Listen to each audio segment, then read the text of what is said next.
Welcome, ladies and gentlemen, to a new episode of the X Button, Season 4, Episode 3. I am your host, Alejandro, with me with two very special guests, slash co-workers, slash buds. Steve Esposito from Season Gaming, and returning for his second appearance, Eric Bezanson. Eric, always... Yeah, that was pretty much it. I got it. Awesome. Yeah. The second attempt was yes. not quite right. So, how you guys doing? Welcome, Steve. First time. Thank you for having me here. Yeah, so Eric, since people already listened to you the last time you were in, Steve, for the audience for my podcast, introduce yourself briefly. Like, what do you do at Season Gaming? How long you been in Season Gaming? And kind of like what you loved. Oh my god, I have no idea how long I've been there. It's got to be at least 3 years. But hey, at Season Gaming, I am a lead contributor, one of those. A contributor, but one step up, as well as one of the senior editors, and I'm gonna make up a role like PR person. Yeah, that's everything but Ubisoft. Yeah, I feel like I'm a headhunter. That's what I do. You basically try and hunt the codes for us, like as successful as it can sometimes be. Who's repping this game? I'll find him like clock. Let's go. Yeah. No, yeah. So yeah, I usually mention you a few times, Steve, because I have mentioned the joke in my show that I have been very lucky this past year, especially for joining at Season Gaming at trying to get code. So it's always me. And it's always the day of too. That's the one. Like I can't complain, but it's kind of like oh no, you're not allowed to buy games. Like give me your credit card. They're like, yeah, you're not allowed to do it anymore. Yeah, no, that's the thing, because usually how I get my games is that me and my podcast co-host Paul, we account share, so we kind of split the price. So that helps me. That's how I was able to play almost all the games that I reviewed last year because of that. I wasn't spending the $70 a pop. That was helping. So. Oh my god, $70 a pop sounds like so much now. Especially with all that I played last year. So, but how you doing, Eric? Since the last time we recorded, so you moved your office, kind of like noted in the pre-show. Yeah, I rotated my desk 90 degrees, so it's basically a brand new office.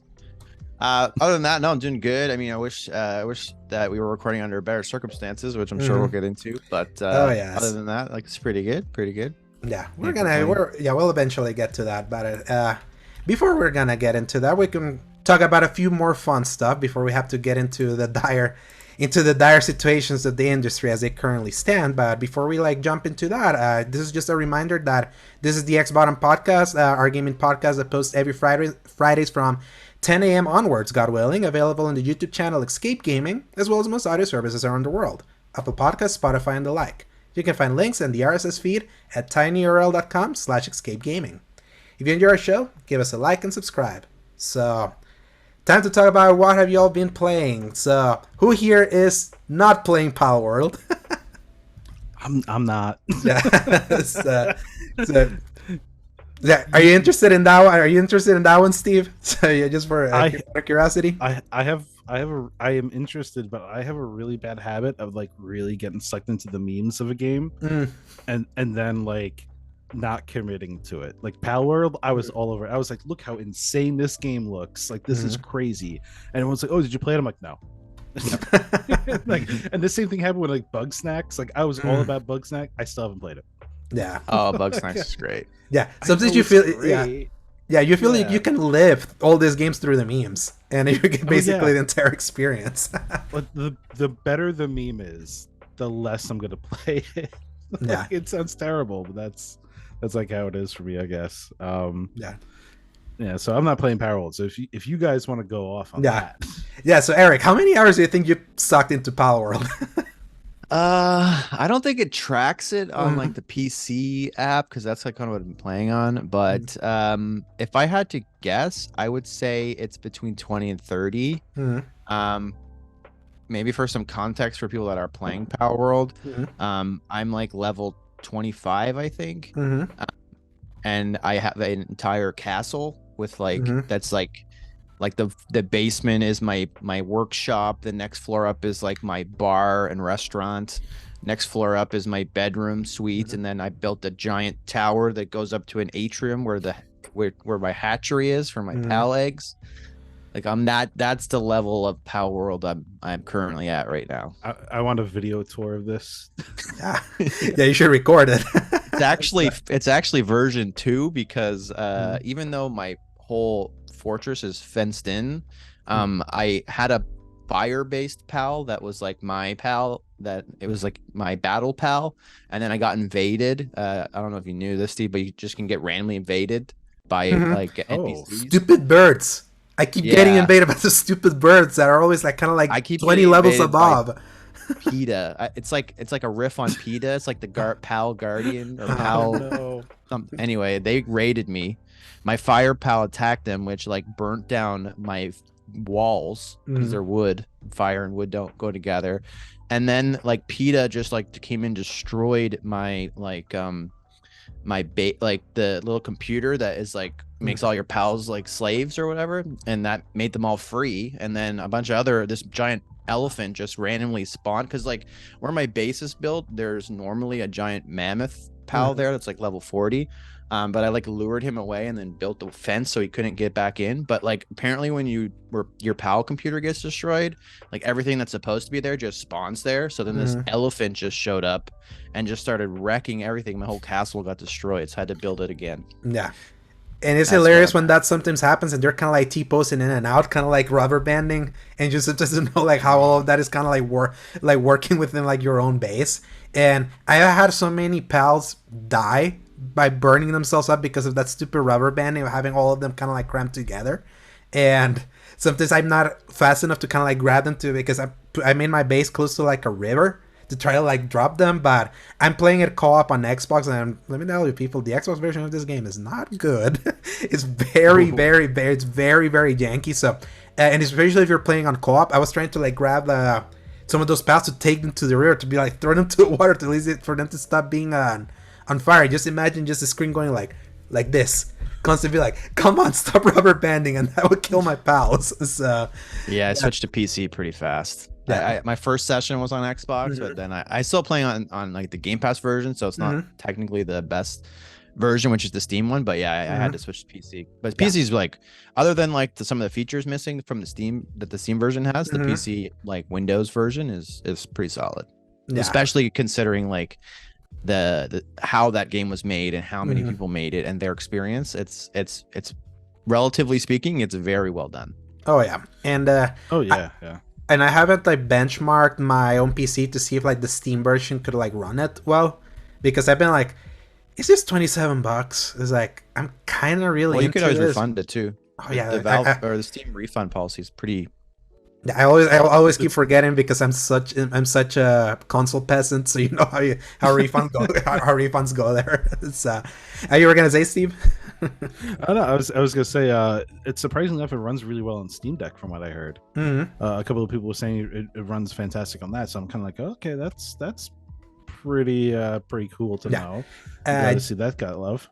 Yeah, Gene Park is playing it on. I've been seeing him. He's been posting like screenshots of him taking pictures of his Steam Deck playing it. So, such a boomer way to share. Yeah, yeah. He said that his screenshot, the screenshot feature of his Steam Deck is like messing up. So that's why he was doing it all like old school, doing it old school. So, yeah, I think this is gonna be the year I'm gonna get a Steam Deck. Like I'm more than convinced now. I like the viability of that thing. So you got I love it. Yeah, and you got your OLED, right? I did get the OLED one. I ended up selling the standard ones with a friend of mine. But the OLED's, it's so nice. It's the upgrade that like it deserved. But it's also got a little bit better battery power. It's the higher tier solid state drive is really nice too. And I got the limited like edition one, so it's got the orange stuff to it. So I'm like, okay, nice. It's nice. It's got the see-through. I'm a sucker for anything transparent. You make something transparent, I'm like, yo, I want that. So I had the GameCube transparent controller. I love me some transparent stuff. It was just so it always looks so high tech back in the day.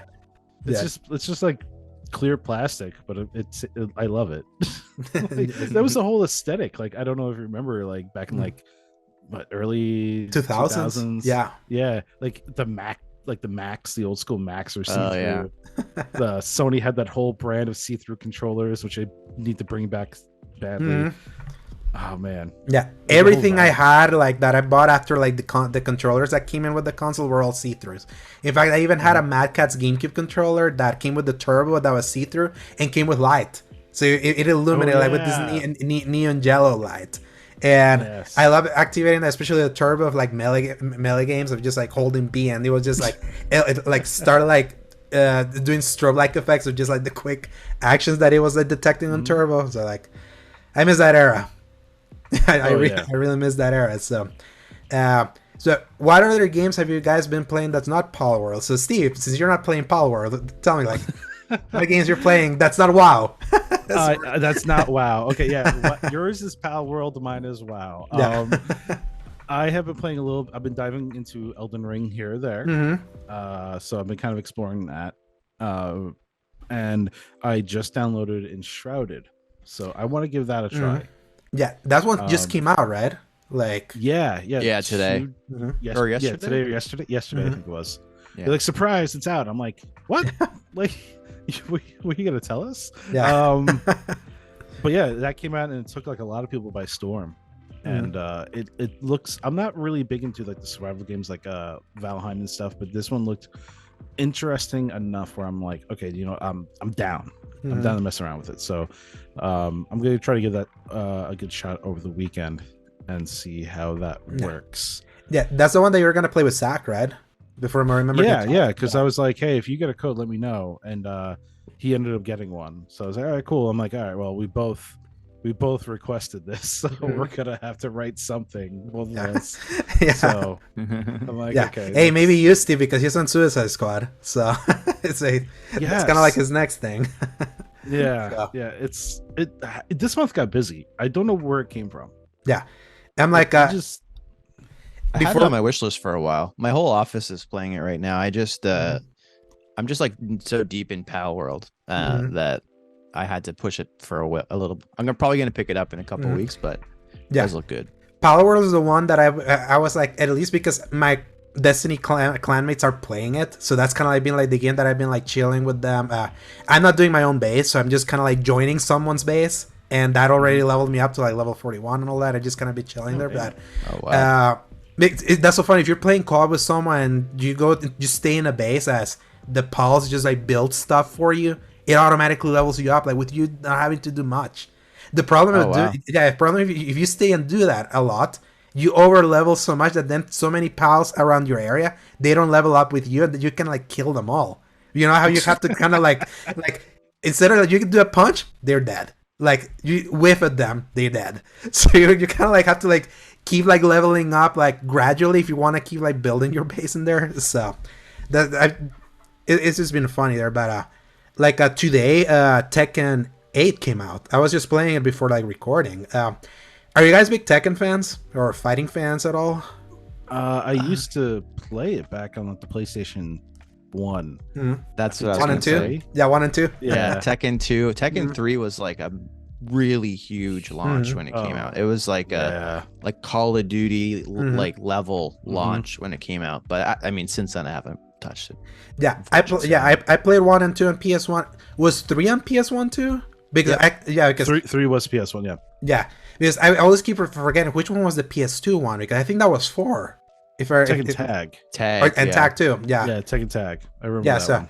So I think but Tekken 4 I think was the last one on console that I played, and then I never played 5 and 6, and then I briefly tried like 7. So this has been like kind of like my big return to this one. I usually like only play fighting games nowadays just to do their story modes. I don't do competitive. Like competitive, I just get absolutely annihilated. I tried it with Street Fighter 6 because that was like the big multiplayer. I was like, maybe I have it in me. Nope. I noped out of that one really fast, and I really hated how Street Fighter 6 did story mode, because it was like this weird open world slash Pokemon style. Yeah. You like punch someone like in a city, and then you start kind of like doing like combat. And I come from like the Nether realm, like the school of story modes that are like so cool. Are like movies that switches you around with characters and all that. And I feel Tekken 8 is basically that. So I'm like, Yes, the story, like, try to look videos at the beginning of Tekken 8. That thing goes wild. It's just absolutely wild. Like, this two, like, demon father and son just, like, annihilating an entire scene, and that's your tutorial. I was like, ooh, I really like this. Like, how it's really, you can enable kind of like an accessibility stuff that teaches you how to do, like, special attacks just with person like the L1/LB. So you can just make everything look crazy instead of having to be, like, all technical. So obviously, maybe if eventually it gets cheap and all that, and would you want to go through at least story mode on that, like I'm currently doing, I kind of recommend that one. Do you guys play Prince of Persia by any chance? Lost Crown? I didn't play Prince of Persia. That one I'm waiting for the inevitable Ubisoft price drop or sale. Yeah, good news. It's on Ubisoft Plus. You can play it like now. Is it really? Yeah, it's there. So yeah, that's good to know. They launched the day one with like the gold or whatever edition, so all the DLC you'll get eventually too. Like for like 15 Ubisoft, a month, for like 15 a month. So you can like you can try give it a try on that one.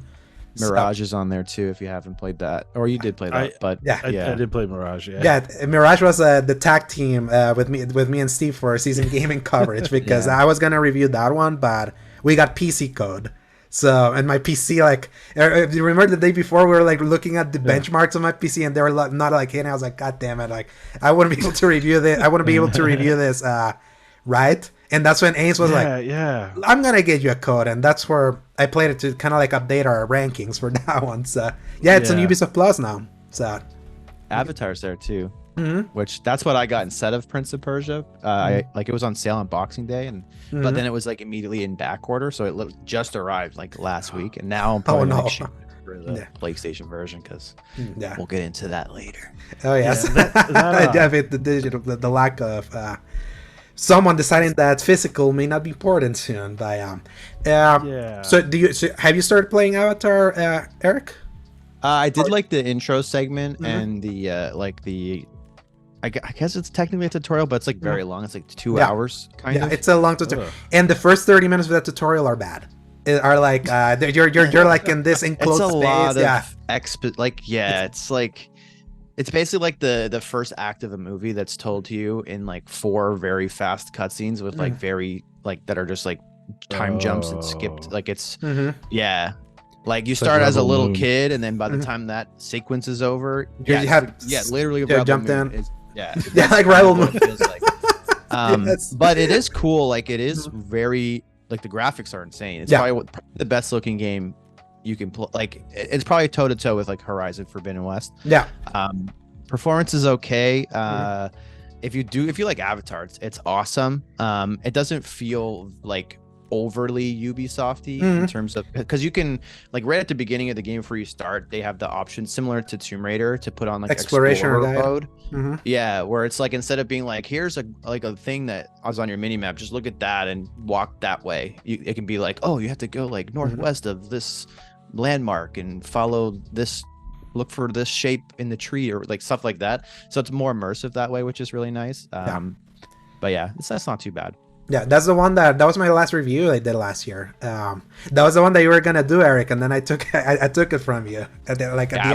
There was no way I was gonna get it done at Christmas time. But it's funny because someone else on Twitter said like their favorite game of the year was Avatar. It's like no way, it can't be. And I'm like, you know what? Like it looks gorgeous. Like I gotta give it a shot. So like once I free up some hard drive space and I get more time, maybe I'll jump in. That was a heavy one on PS5 too. Yeah, I kind of want to say it because I played and finished that one before right around the time I finished doing my episodes for the year last year. Like to me, like what's interesting about Avatar is that it feels like a Ubisoft a game made by people that listen to all the memes that people were telling about Ubisoft UI and all that, and it's probably like the most diegetic design word that they have made in quite a while, because it's like you look at the HUD, it's like so minimal, like compared to like even Mirage. That I remember we were talking with you, Steve. It was like it feels like they're slowly cleaning up the UI for these games, because I remember it's like just going from Valhalla to that one. Was like Valhalla is like even noisier. God.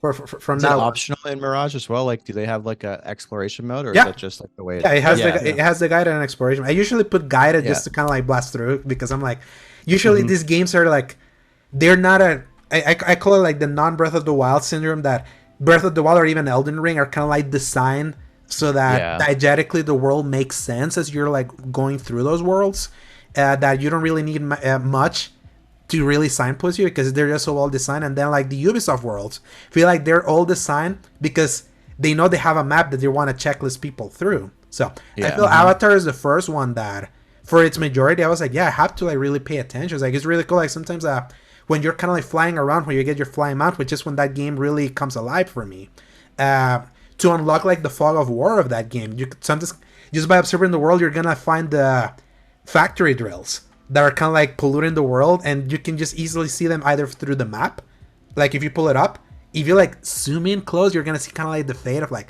oh, I see brown there. That's where the drills are. You can fly in there, they're there, and then you clear it, and then the map slowly opens up. Think about it kind of like a more interactive version of trying to do the towers that you used to do in all Assassin's Creed games to unlock a map. They're doing it more diegetically. So that's something that I really appreciate about Avatar, because it's like, this gives me hope for you. It's like, because now I know that they're paying attention to all the criticism and memes that came out of their design around the time of Elden Ring 2 years ago. So the only thing that's bad about Avatar is the story. Avatar as a franchise, because it's so focused on the blue people, I'm sorry, it's like I cannot separate who is who from this thing. Like no character like makes sense. Like one has a hat. Yeah, someone has a hat. Yeah, others have like slightly longer hair. Did I meet you before? Or if there's something like big important story stuff would happen, I'm like, did I know you? Were you part of like the 5 kids that escaped the beginning? Because I haven't seen you in a while. What is this? It's like that game. I was just so checked out, but the world is like so like story-wise, I was so checked out, but the world is like so inviting and so beautiful that it was easy to just be like, I don't care about the story, but I like playing it. I like playing this. Like kind of like the movies. I don't remember the movies, but I enjoyed watching them back in the day. So it definitely feels like much better designed, but like at the same time it's also like massive that's made it. And like the division also had lots of icons everywhere, but they also had a very good atmosphere, pretty decent world design. And just like your example, like the first thing that you have to do when you get to like the hub is like take down an outpost, basically an oil rig. And like they kind of, I think they might have said somewhere like their general direction of where it was, but I had no idea where I was going. And then I was just like wandering, and I could literally hear in the distance like the banging of the oil like machinery or whatever it was. And I was like, oh, maybe that's what I'm, and then you just naturally head that way. And so like you could tell that it's very purposefully designed, and things are purposefully placed on the paths that they are trying to nudge you down without having to be like, here's a breadcrumb trail that leads to an icon, because then you don't even look at the beautiful environment. You focus on this. And even when they give you kind of like an avatar vision where you like press the right bumper, and then you start like seeing like everything kind of like the colors. So think about it kind of like the Batman Arkham, like going into detective vision, but it's not the entire screen. It's just kind of like a circle like in the middle of the screen. So you kind of have to actively also still look if you kind of like want to see something. So it's like it's not even just telling you everything. So there's like a weird middle spot that they were able to hit where they can give you the tools for you to like guide yourself, but it still feels like you're making progress. You're living in that world. So that makes me excited for Outlaws, because it's the same team. Like, oh my god, I forgot about that. Yeah, so them doing back to back doing Avatar now. That one, I'm like, if they made me care about Avatar franchise and movies, I don't really care about. They're just kind of like popcorn for me. And I like and I do like Star Wars. It's like, and this guy's working. It's like, I feel more confident that the game's gonna be a banger if it comes out this year.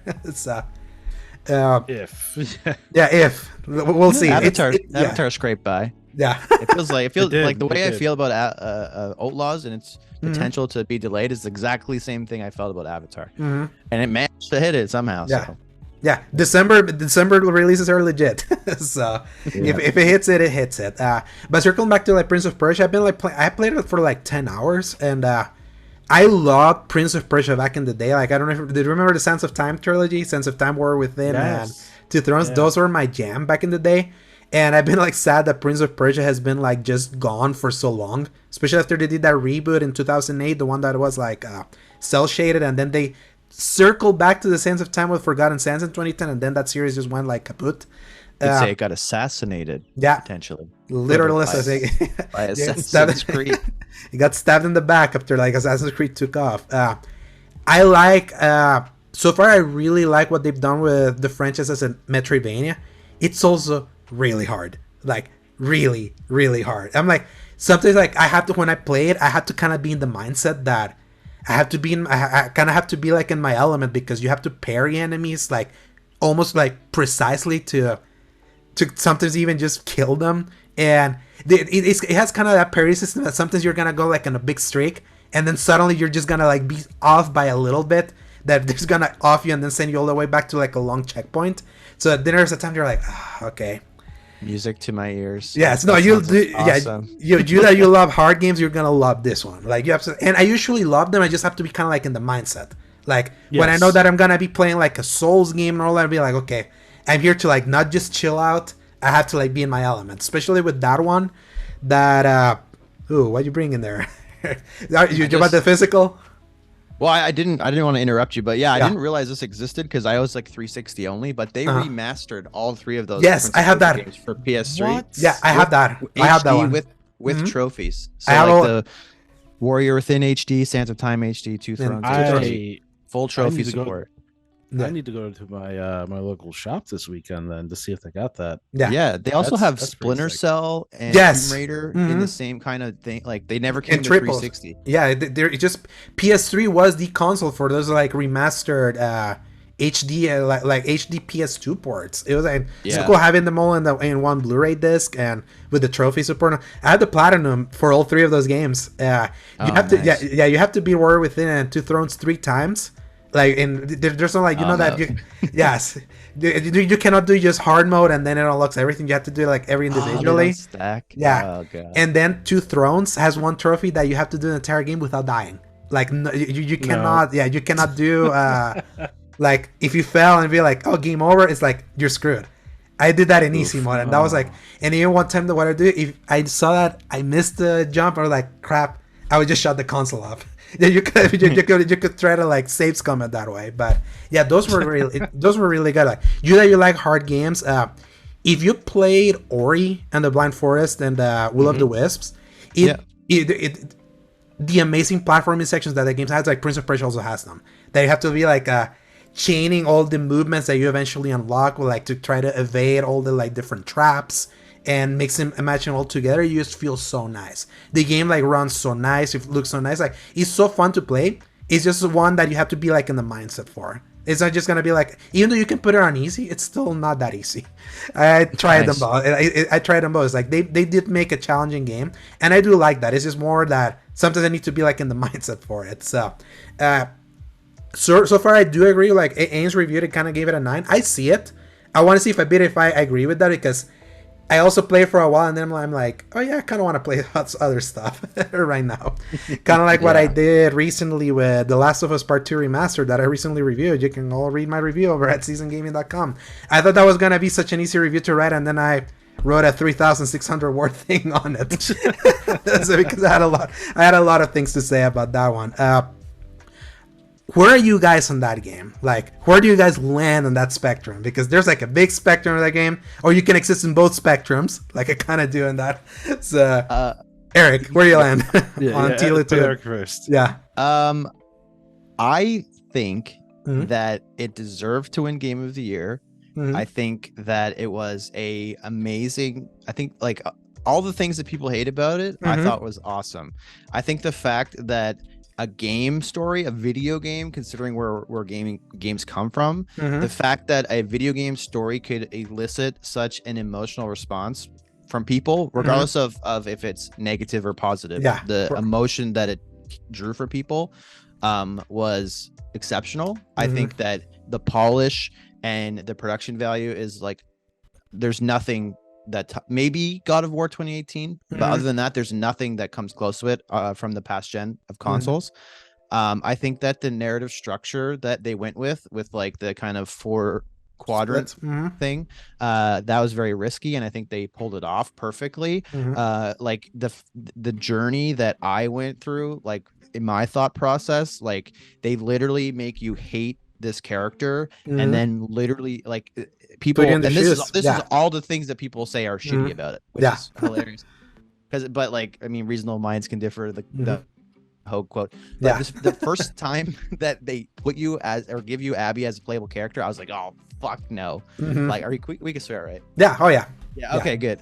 Yeah. This one's explicit, so no worries. Go for it. I was like, this bitch. Like, I hated it. I hated her. And that's exactly what they wanted me to feel. And the fact that they could make me feel that way with their writing that's the point. It's like Joffrey. Like, everybody hates Joffrey in Game of Thrones. Oh yes. And the reason why you hate him so much is because he's really well written and really well acted, and that's the point. You're supposed to. So like, to me, it was awesome because at the end of the game, when Abby and Ellie, I guess this is it's been 4 years, people. So we were So at the end, I won't spoil it, but like at the end of the game, like I was like, I can't explain this without spoiling it, so I'm gonna spoil it. At the end of the game, when Ellie is essentially killing Abby, I was like, don't kill her. Like, no, I don't want her to die. And then when she didn't, that was a sigh of relief for me. And then like, my favorite sections of the game was playing as Abby. Like, my favorite character in the game was Abby. The first thing I did when I beat the game was like say bravo to the performer that played her. Her name Laura is Bailey. Laura Bailey. Yeah. She, like, I sent, like, obviously she didn't see me, I'm not friends with her, but I tweeted at Laura Bailey being like, oh my god, this is an incredible performance, incredible job, because she was getting a lot of hate at the time too. I have the collector's edition, which is displayed proudly with all my other stuff. I thought it was awesome, and I know that, I don't know what Steve thinks, but I know that a lot of people disagree with that. So that's my opinion. So Steve, that is a very reasonable opinion that I actually agree with. The weird thing is that, like, I'm not a crazy big Naughty Dog fan. Like, I loved them back in the Crash days because I was little, and like, it's Crash. Last of Us was good, and it's funny because I was defending the death of Joel. Like, people were like, oh, that was bad, and I'm like, no, that was really good. That was really good. And like, people didn't believe, like, people didn't like that, like, oh, he was just doing this and he was just giving people his name. I'm like, you don't understand the subtext of what's happening. Like, they're comfortable. That's the reason why he started just being, hey, you know, he's Joel. trying to change. He's trying to change it too. And not only that, when he's like slowly like saying, like, if you look at him in that entire sequence, he's always Tommy's chilling, but he's still like at edge. Like, he got comfortable with Abby because he just saved this girl, so he doesn't have to like worry about her, because he's like scouting everyone and be like, yeah, I'm Joel. I see that. Don't look threatening. Yeah, you know, was pregnant. Yeah, exactly. Like, but even if you look at his body language, like if you look at like the other games, like, his arms were really very close to his chest. He was very, the way his demeanor was very different in the first game, and then in the second game, in the opening, he was just like chill. Like, there was just, he understood, like, he's got his lay of the land. He's comfortable. They got the outpost. Like, nothing wrong could happen. And then it turns out, well, no. All went to shit. you know, Tiger Woods and all that. But like, as while I was doing, like, playing the game, I was also like, when it got to the Abby part, I was just like, you sons of bitches, I know what you're doing. I know what you're doing. Like, I know what you're doing. I'm along for the ride. I'm gonna see it. And I really liked how they did it. A lot of people say, like, oh, they should have intertwined both stories, and like, you play as Ellie at one point and then you switch over to Abby. I'm like, no, it wouldn't have worked. No, because the shock is you playing as Abby. That's a big turning point. And I think that if you were to go constantly back and forth, it wouldn't have the same effect. It was just kind of like, not at all. I think they did it perfectly fine. I think it was story-wise, I think it's great. I'm looking forward to part 3 when it comes out in 10 years, and then 12 years for part 3 remastered. And they're remaster, and then they're remake. Because we go through remaster and then remake. For the PlayStation 7 Pro too. So I think it's fine. I think it's great. I didn't play the remaster, but like, I remember, like, it was in the middle of COVID where I'm playing this game, and like, the whole concept of it, I was like, this is a little weird. It was weird. That and RE3 remake, like, playing those two games in the middle of pandemic, and those games talking so loudly about it, I was like, this is kind of eerie. It's like playing this in the middle of where we're playing this. I remember picking it up at GameStop with like rubber gloves on and like a mask and like they didn't ship it to you. No, because you have to wait longer if it gets shipped, and they were just like open for like 1 hour to like come in, be fully PPE'd, and just like be like in a biohazard suit, essentially pick up The Last of Us and then go home with it. It was pretty wild. Yeah, life imitating art so hard. But yeah, I can also agree. Like, to me, like Last of Us Part 2 is probably the most emotionally affecting video game I played. Like in every sense of the world. Like kind of like the emotions it elicited from me, kind of like from both sadness, anger, relief, and catharsis in so many parts of like that game. And the humanity that it shows, even in its messiness, is something that I kind of like really admire. Even though I don't feel the tale that it tells is like as elegant as like the original one, I think that's also by design, because it's like this is a story that also like takes bigger swings, and those bigger swings it's there's a lot more visceralness to it in a way, especially when Ellie is like knocking each one out one by one, you know, taking each one of those, because it's really. What I love is like the tactical mindset that she's like, okay, I'm just gonna take everyone out and just leave Abby last. Yeah, like that's some fucked up shit. Yeah, and as a player, the whole time you're doing that too, like you are feeling justified in this. Like you feel like this is what I should be doing. Fuck these people. Until you beat Nora through it. Yeah, yeah, that you might question a bit, but when you come back through that as Abby, you're just like, what the fuck did I do? And that's like, that's why I don't want to. I'm gonna get canceled. No, because the other thing I like about that too is like the whole Switch is that like it really does personify the concept of like thinking how the other person's feeling, have like a level of empathy for someone. Like you might not always agree with someone, and you don't have to, but if you can at least take the perspective and be like, okay, I see where they're coming from. You know, like maybe. Yeah, I don't agree, but I understand. Yeah, exactly, and I think that. While the whole concept of that game is like the circle of violence and how it just keeps on going, like a part of that is understanding the other person and where they're coming from. And like, if we can just do that as a society, maybe we don't have to beat each other over the heads of golf clubs. Yeah. You know, it's such a human story that really shows that in the real world, there are no heroes and villains. Like life is life. Like what Abby and the group did is like the realistic reaction of what they would do after like what Joel did at that thing. So it's like, and that's something that it's so funny that to me, like for the people that get so bent out of shape over the fact that they killed Joel and all that, I'm like, objectively, like look at it holistically. What did he do? Slaughter an entire hospital, destroyed destroyed the hope for humanity to potentially get out of that pandemic, and did it obviously because in his perspective he was rescuing what he thought was his daughter, or like what he saw as a daughter after he lost the previous ones. It's like the nuances of like what this story really presents in a way is something that I really admire, because it's like they know they're ruffling feathers and they just really went for it. And it's rare to see like a studio that would have usually, you would think at the time they would play it safe. They didn't in that story.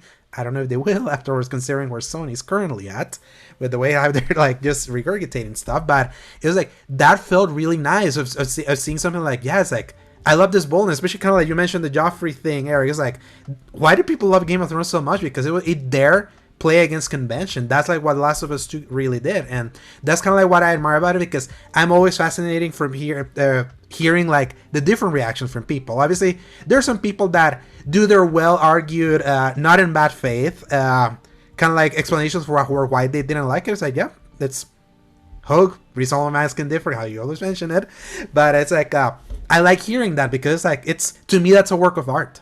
Like when you can have something. Yeah, that's what art's supposed to do. It's supposed to bring forth some sort of thought process and imagination and like what it means to you. So like it's very hard to point at a game and be like, hey, that's art, but like Last of Us series is the closest that you could do that. And it's like it's accessible too. You could put anyone on that controller and make them play it, and they'd understand. It'd be like, oh, okay, I get it now. Yeah, and the completion rates of that game are also nuts. Just to think how many people actually did see all that entire thing through. I think it really says a lot about how like that story really grabbed you and pushed so many people wanting to see it. And the fact that it's still 4 years later, people still like have all these fiery discussions about it, even now like with the release of this remaster, really says a lot about how successful like the intent of that story ended up being, regardless of like if people like loved it or hated it. It did something, and playing through that remaster reminded me of that. Also, like I would say that even though the remaster side, like obviously you've probably seen on Twitter the memes of people trying to put the two screenshots next to each other of like, oh yeah, what's like better? Like, does this look better? And I'm like, 95% of that of the time, if you played the PS4 version on PS5 when they did the 60 FPS thing, I'm like, yeah, it doesn't look significantly better. Hey, look, that lamp has more light now. Oh, there's less popping in the grass. But it's like the kind of thing that you would know if you were the digital founders of the world. Like, let's run this thing at like 500 zoomed in and all that.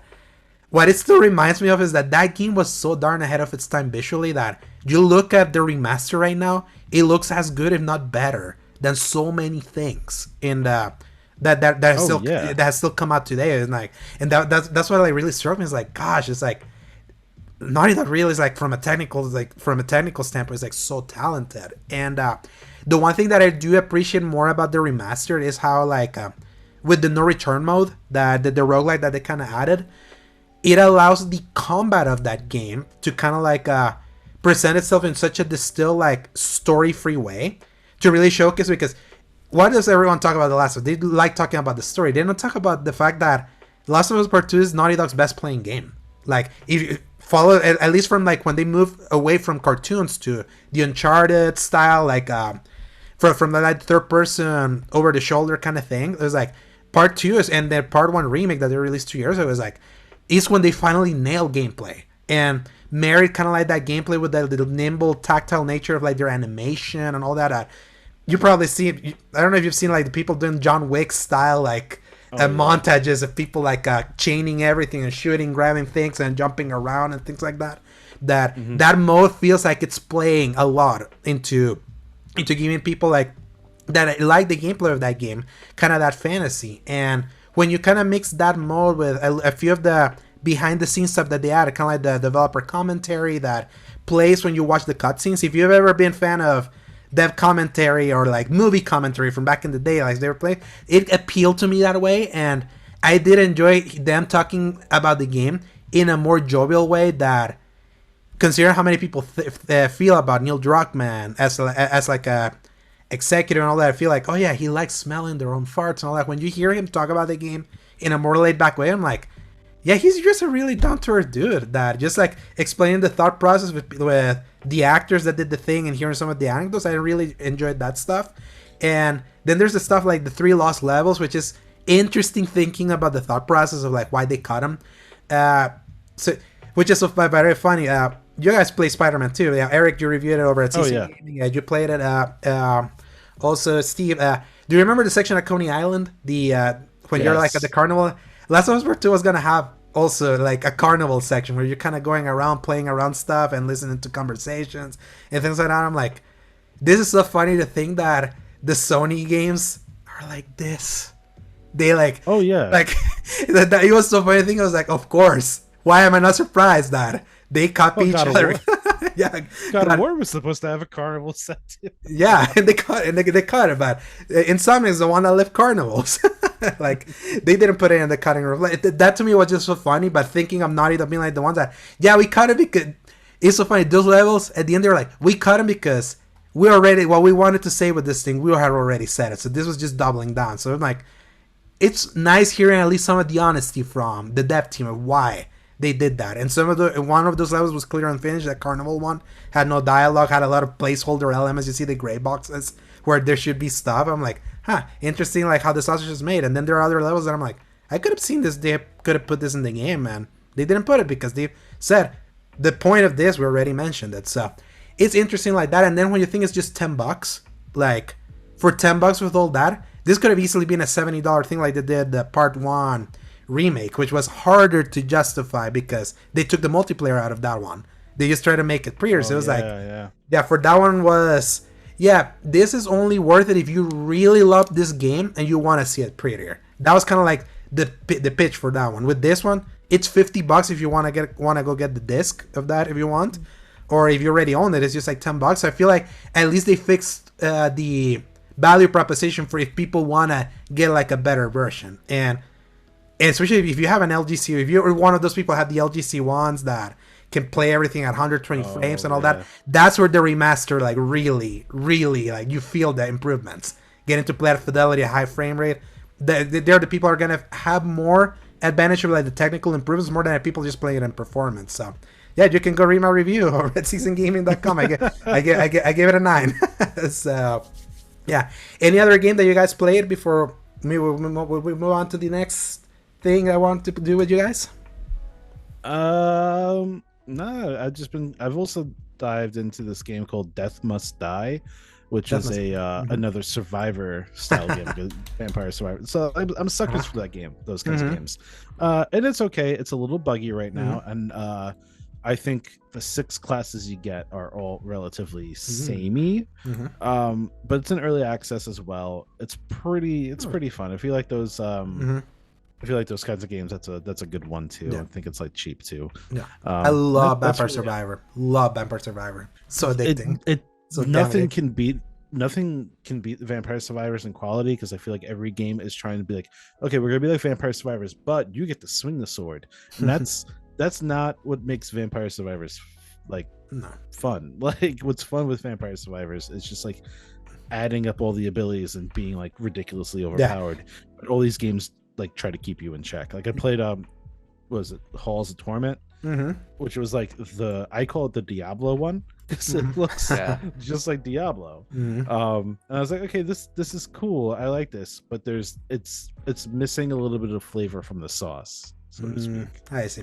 And by the way, with the Army of Ruin, I want to hear about that one. No, I never played it. I was looking to see if Vampire Survivors was on PlayStation, and it's not. It's but there was not. like an article. There was an article that was like Army of Ruin is like Vampire Survivors, but it's on PlayStation. But I never tried it. I was just curious if you never had heard of it. I think it was in early access last year, but I think it launched on PSN last fall or something like. I don't know. Yeah, I know. I was planning on buying it. It's like 10. Well, it's like 10 loony Canadian dollars, probably free for you guys. Yeah, I have dollars to El Salvador.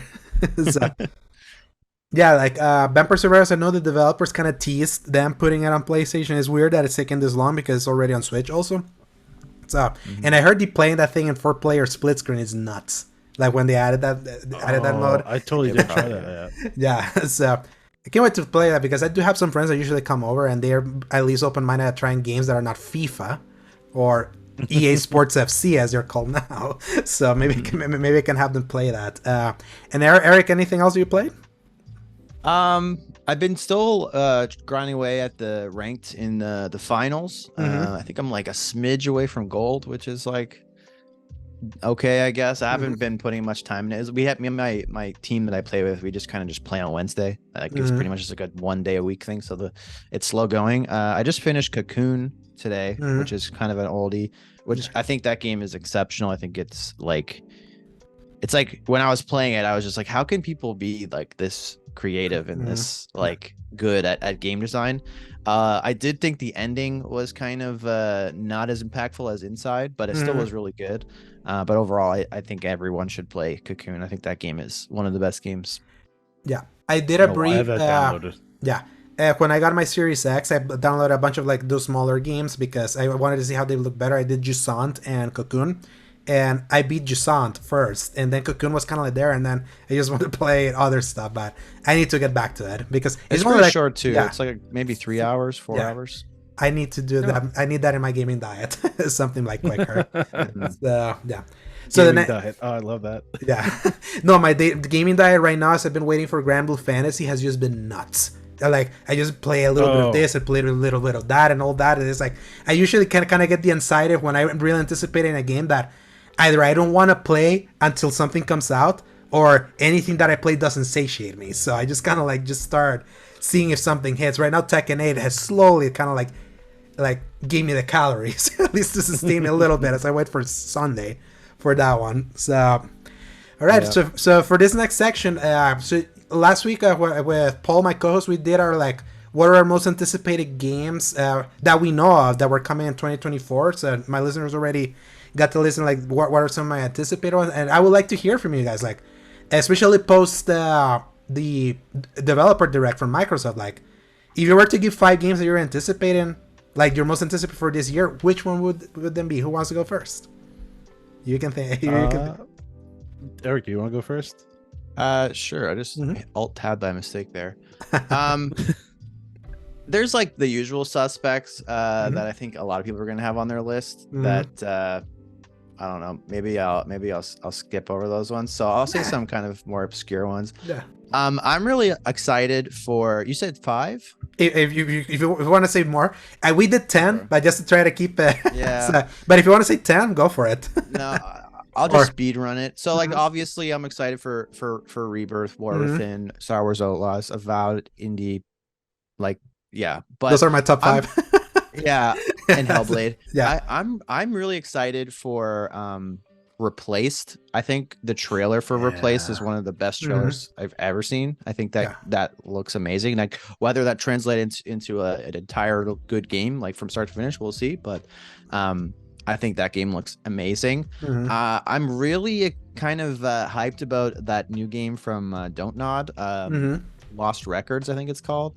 It kind of looks I guess it doesn't, they haven't really shown too much, but I love all the Life is Strange games. I think that whoever at Don't Nod runs like the finding random songs department, like I've been saying like they should make a collector's edition that just like ships with like that person's iPod, because like the way that they can like just pull these random songs I've never heard of, the soundtracks are just so awesome, and it looks like that's kind of being incorporated in. It has kind of like a Goosebumps vibe, which is like super awesome for like 90s kids like me.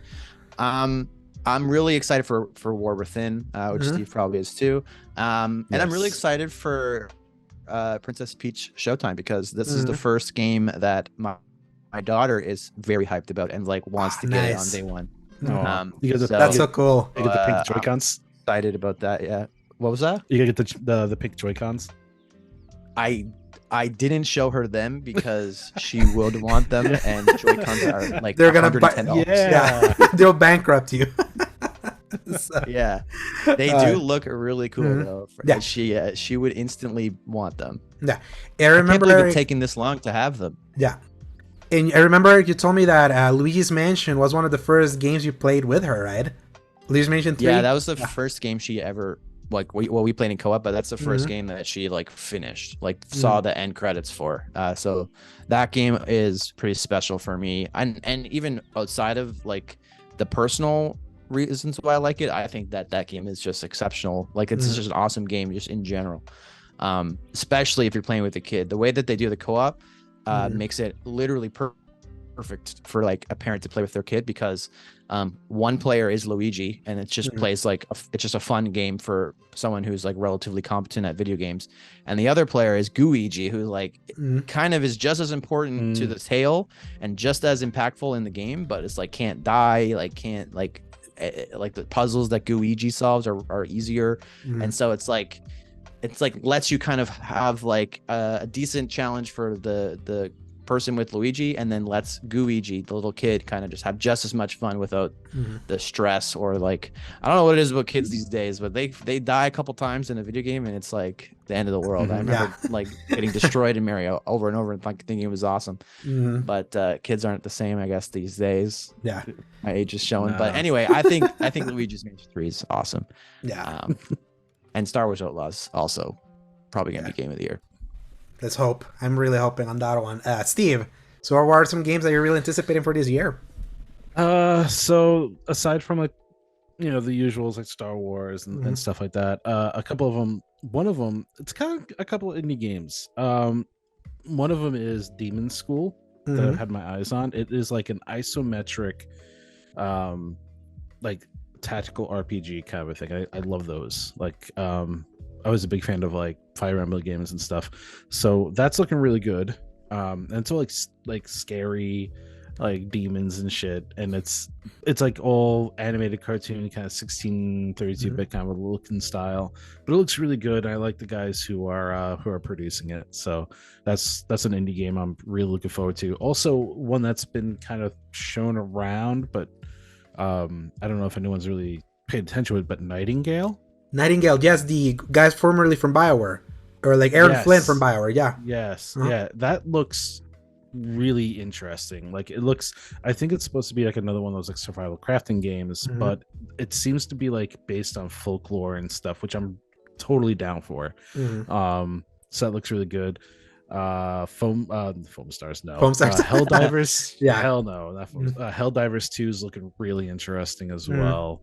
That one could be really fun. Yeah, that one could be like a really fun co-op. Like, just what was the just that's a line specifically this week of the game. Why you like looter shooters? Because that's something in chill. Oh yeah. So one of the reasons why I like the looter shooters is because there's like no thought process in it. Like, empty I calories. can just take an edible. I could just like there's some games where I just like I want to take an edible, sit on my couch, and just not think, and like just get sucked in. Which is like, it's funny because like I don't know if anyone else really like does edibles, but they're just like, it's just THC filled candy, and I love taking them and just chilling out on like a Friday night, and which I'm like looking forward to this week after this week. But like Cyberpunk was one of those games I throw that game on easy, and I would just chill and just get really into it. Baldur's Gate 3, I felt like a tactical genius.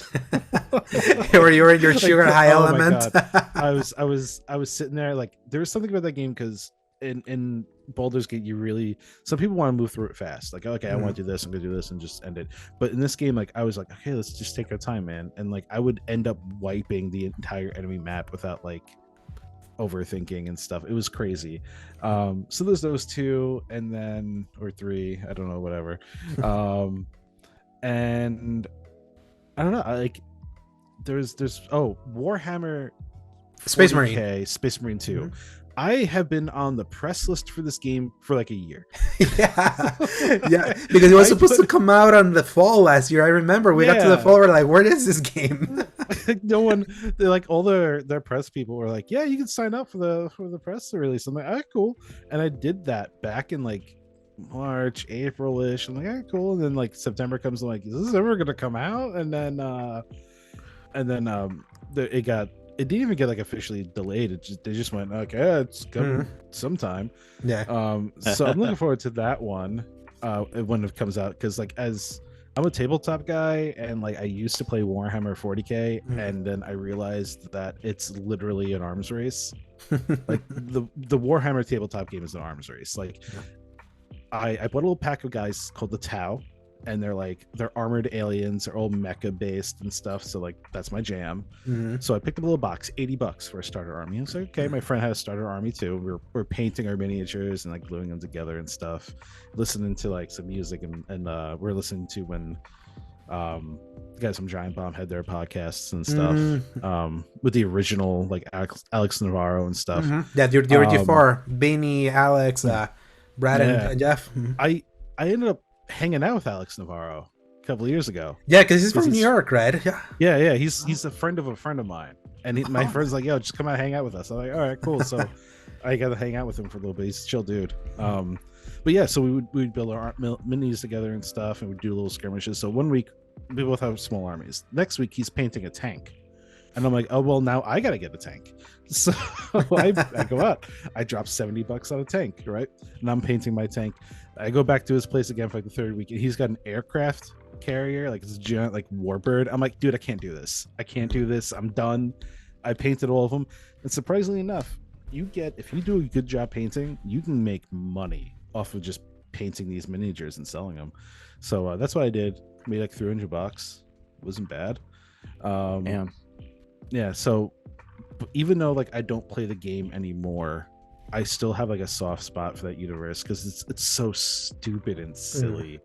Like diving into Warhammer lore, there's some people who take it very serious, and they're like, I have met those. Yeah, in college I met those people. Yeah, and I'm like, you all don't know that this is a satire on fascism. Like, you missed that point, and there's people who are the Space Marines are the best. I'm like, they are the worst.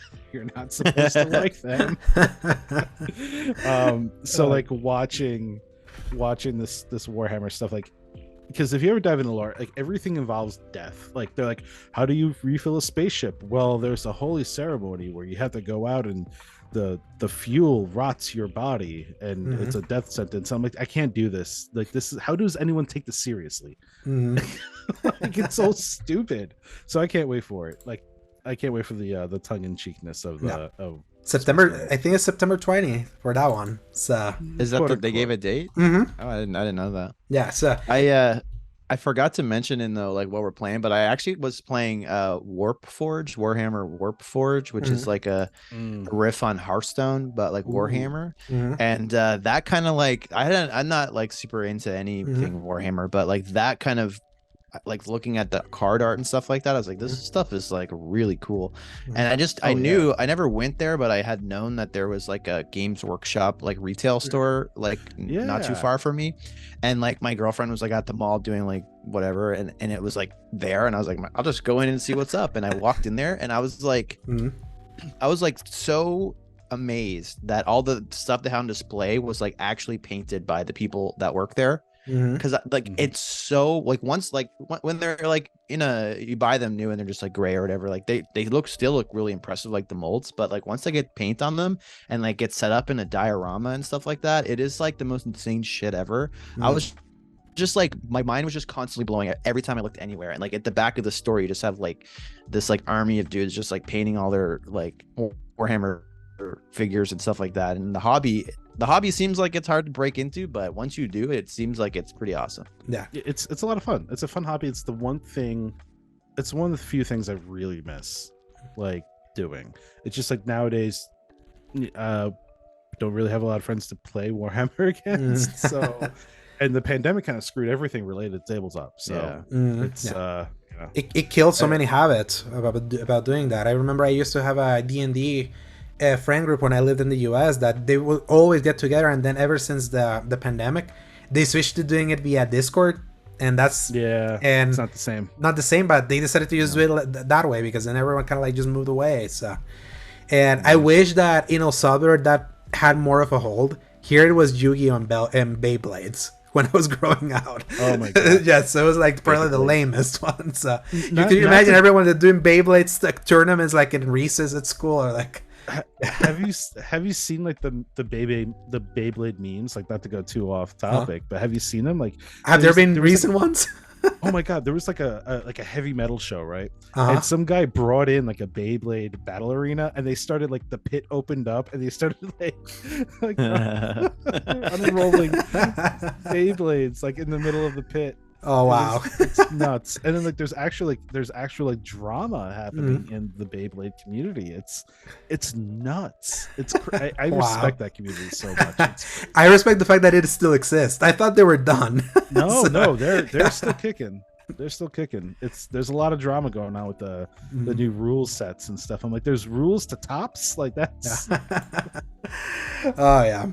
Man, fun stuff. And so before we dive into like the dire news stuff there, real quick, where do you guys land on the Indiana Jones third person versus first person thing, or when that they decided to do a first person Indiana Jones game and not like an Uncharted clone? Like, to me personally, I thought that's awesome because it makes it different than Uncharted, because I could see easy how it would have just become like a constant comparison of it, like, oh, this is just gonna be the Wish version of Uncharted. Look, like Uncharted did this a few years ago, so much better. Look at this animation. So I could see it. I could totally see the discourse, and I'm like, I'm glad the Machine Games. Though I know someone did raise the point that people did praise Guerrilla and Respawn from being first-person shooter studios that successfully moved to third person. And I'm like, that can work. That's like a 50-50 chance it could or can't work.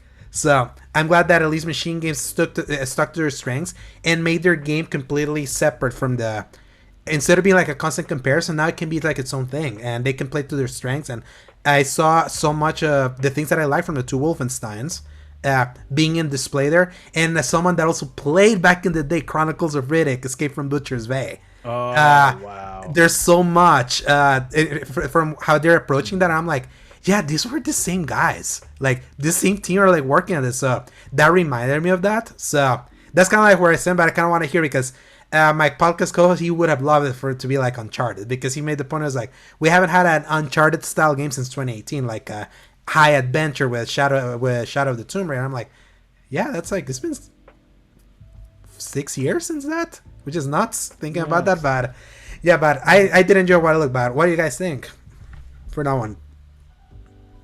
I think if you've played Wolfenstein or Chronicles of Riddick, then you already know that it's not a problem. The lead designer of Chronicles of Riddick is the game director of Indiana Jones. Indiana Jones is essentially a stealth action adventure, which is exactly what Chronicles of Riddick is. And Chronicles of Riddick, when it came out, was just like so beyond almost everything else around that time within like that genre. We haven't had like a swashbuckling, like charming protagonist in a modern like treasure hunting setting game like Uncharted since 2018. But you can make arguments that things like the Fallen Order games are very similar to Uncharted. There's lots of third-person action adventure games that have like traversal mechanics and mixed with like Spider-Man games also. Spider-Man, have like the same swashbuckling. And so like I get what, like, if like it's cool if that's what kind of what you wanted, but to think that it's a bad decision for the studio that pioneered that style of game to be making that style of game after just successfully making that style of game for like 20 years, I think that's a little bit short-sighted. What about you, Steve? So I agree with Eric's answer, which is a serious, and I agree with the answer. So I'm gonna get the silly one. If you let me fight Nazis in first person, you win. You win. It's a good job. If I get to punch a Nazi in the throat and like hit him with like just a whip, like sign me up. That should be the optimal way to beat up Nazis is first person. You want to see like the suffering in their face of those bastards, like for sure. Whoever cut the trailer to line the music up with those three punches, that was a masterpiece. There should be a game award for best trailer, and that should win. They really should. That. So like it's like a non-issue for me personally. The one thing though is I don't know if I'm really gonna play it because I love machine games, but only their games get me motion sick. So I'm gonna have to like down a bottle of like Dramamine. It's so funny you mention it because FOV. The FOV, and they also kind of have camera shake as you move. Like I was playing that was like so insane. Like I put New Order again on Xbox because I've only played on PlayStation. I kind of want to go through the Xbox version, and I was briefly playing it. I was like, oh yeah, it's like when you see like normally it does like the hand move, but it's like the camera goes like left right all the time. Like that's weird, and because of the FOV that's so close. So one would hope maybe that if that thing on PC they were gonna include FOV, but since Todd Howard's also kind of like overseeing this game. Starfield didn't have FOB. It's at the start, from what I remember. I know they patched it, but I was like, maybe they don't like that, so maybe that will happen. But hey, maybe PC will save you on that one. I'm hoping. Since you're mostly a PC player, most of these days. Yes. I'm the console peasant because I don't have a good PC on that one. It's don't worry, my PC's on the way out in certain aspects. I gotta do some work to it. I gotta figure out what's going on. So. I feel like everyone's PC's on the way out. It's just like you just can't. That's always that's always kind of like my fear, because it always feels like unless you get really like always my mindset was like it feels like the healthiest way is that you invest super early in the really good graphics card that you hope is gonna last you for forever. But I know so many people always like to be constantly like with the cutting edge that they keep putting. I'm like, that sounds like such a cost sunk fallacy for me. Like, It's not for the faint of heart. I'll tell you that right now. But the problem is I have like a budget CPU. That's kind of what it comes down to. And I'm with all the stuff I have connected to this computer right now, which I like disconnected before. My system is like overloaded. It's not overheating. It's just my CPU is like, why are you plugging so many things into me? And I'm like, sorry, like. So that's like one of the issues I'm having is I'm just maximizing my CPU, and it's not the optimal CPU I should be running for what I'm doing. So that's really what my issue comes down to. So it's like, do your research. Yeah. Yeah, definitely. Yeah. If only Steam machines had like taken off, like I hope they would have back in 2014, like just EC already set up for you. But there's basically companies that do that for you in a way. It's just still. Yeah, I know someone who built their own recently. They made a Steam machine for their living room. I was like, oh, that's neat. That's cool. Viable. When you actually like budget out a build and like plan it and order the parts and put it together, like it's a really cool experience and feeling. And like, yeah, you're constantly considering like putting more and more money into it, but you also are never in that situation where you're like, Jesus Christ, this new game I bought's running at 20 FPS, unless you literally neglect it for a long time. So you do spend more, but you get more. It's just, it's not. And Steam sales. Any game you want, like there's a Steam sale like every other week, and you'll find like some really good games for like $3. Those Steam sales and how the majority of the games have basically run on the Steam Deck, or you can force it to run on the Steam Deck at this point, has been like really tempting on that, because those Steam sales are like so steep. Yeah. Or so that game you played 20 years ago that you that suddenly there randomly felt like playing. Like Goosebumps Escape from Horrorland. That game is oh my God. Not something that you can buy anymore, but there's a website called like abandonware.com, and it's free on there, and you can run it in DOSBox, and I was literally playing it like 2 months ago. Yeah, I went down that rabbit. Yeah, I went down that rabbit hole trying to get all those old games, because I have a 2060 laptop, so at the very least I know I can run a bunch of old crap and like really good. So I really went down that rabbit hole. So PC, like a PC objectively great ecosystem is just more. I love being a console peasant. I just love turning the. There's simplicity in it. Yeah, there's simplicity in it, and I respect that. Yeah, you know? And I saw my brother, like my brother did Warzone tournaments. He actually did Warzone tournaments in this laptop that I'm like working in right now, and through his wins in the Warzone tournaments, he built his PC. It was not seeing him. Nice. I played him for an entire year, and he made all the money to build a CPU with a 3060 RTX and all that. Nice. And he had like a monitor that can run at 240 frames. And I would see him be like so technical about it. I was like, then he did this by just hustling on the stupid Warzone tournaments. I'm not about that life. I can handle fine multiplayer, but not competitive. Like I'm not there anymore. I'm awful at competitive. So. Yeah. I know that. Out of it, but I still enjoy it. You and Ains, Eric, are the only ones that. Well, Ains just Halo. I don't know. Ains is really good at most. He's really good at the finals. He's really good at Halo. I haven't seen him play it yet, but I'm assuming he's really good at Gears as well. Like Ains never stopped. He never stopped trying. He never let it slip yet. He's holding on. That's all he plays. So it makes sense.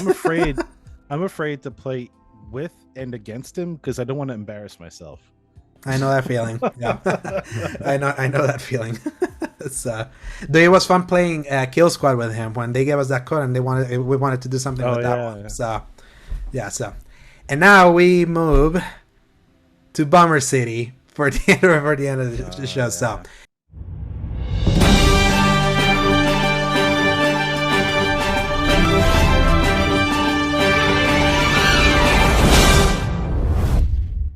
Like some of the early news that I was looking, I was like, oh yeah, Palworld's already at 8 million sold. That's kind of cool. And a bunch of other stuff. But I think the big story that's only worth talking about, the big thing that happened today, layoffs have been just like wrecking the entire industry already.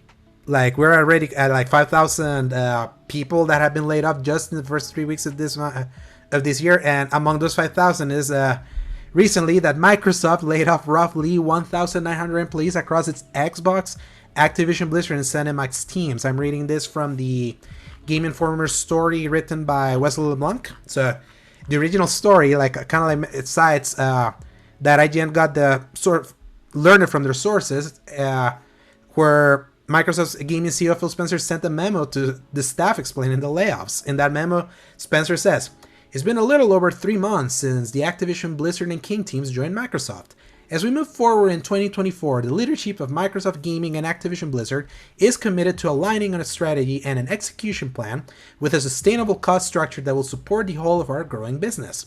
Together, we've set priorities, identified areas of overlap, and ensured that we're all aligned on the best opportunities for growth. As part of this process, we have made the painful decision to reduce the size of our gaming workforce by approximately 1,900 roles out of the 22,000 people on our team. The gaming leadership team and I are committed to navigating this process as thoughtfully as possible. The people who are directly impacted by these reductions have all played an important part in the success of Activision Blizzard, ZeniMax, and the Xbox teams, and they should be proud of everything they've accomplished here. We're grateful for all the creativity, passion, and dedication they have brought to our games, our players, and our colleagues. We will provide our full support to those who have impacted during the transition, including the severance benefits informed by local employment laws. Those whose roles will be impacted will be notified, and we ask that you please treat your departing colleagues with the respect and compassion that is consistent with our values. Looking ahead, we'll continue to invest in areas that will grow our business and support our strategy of bringing more games to more players around the world.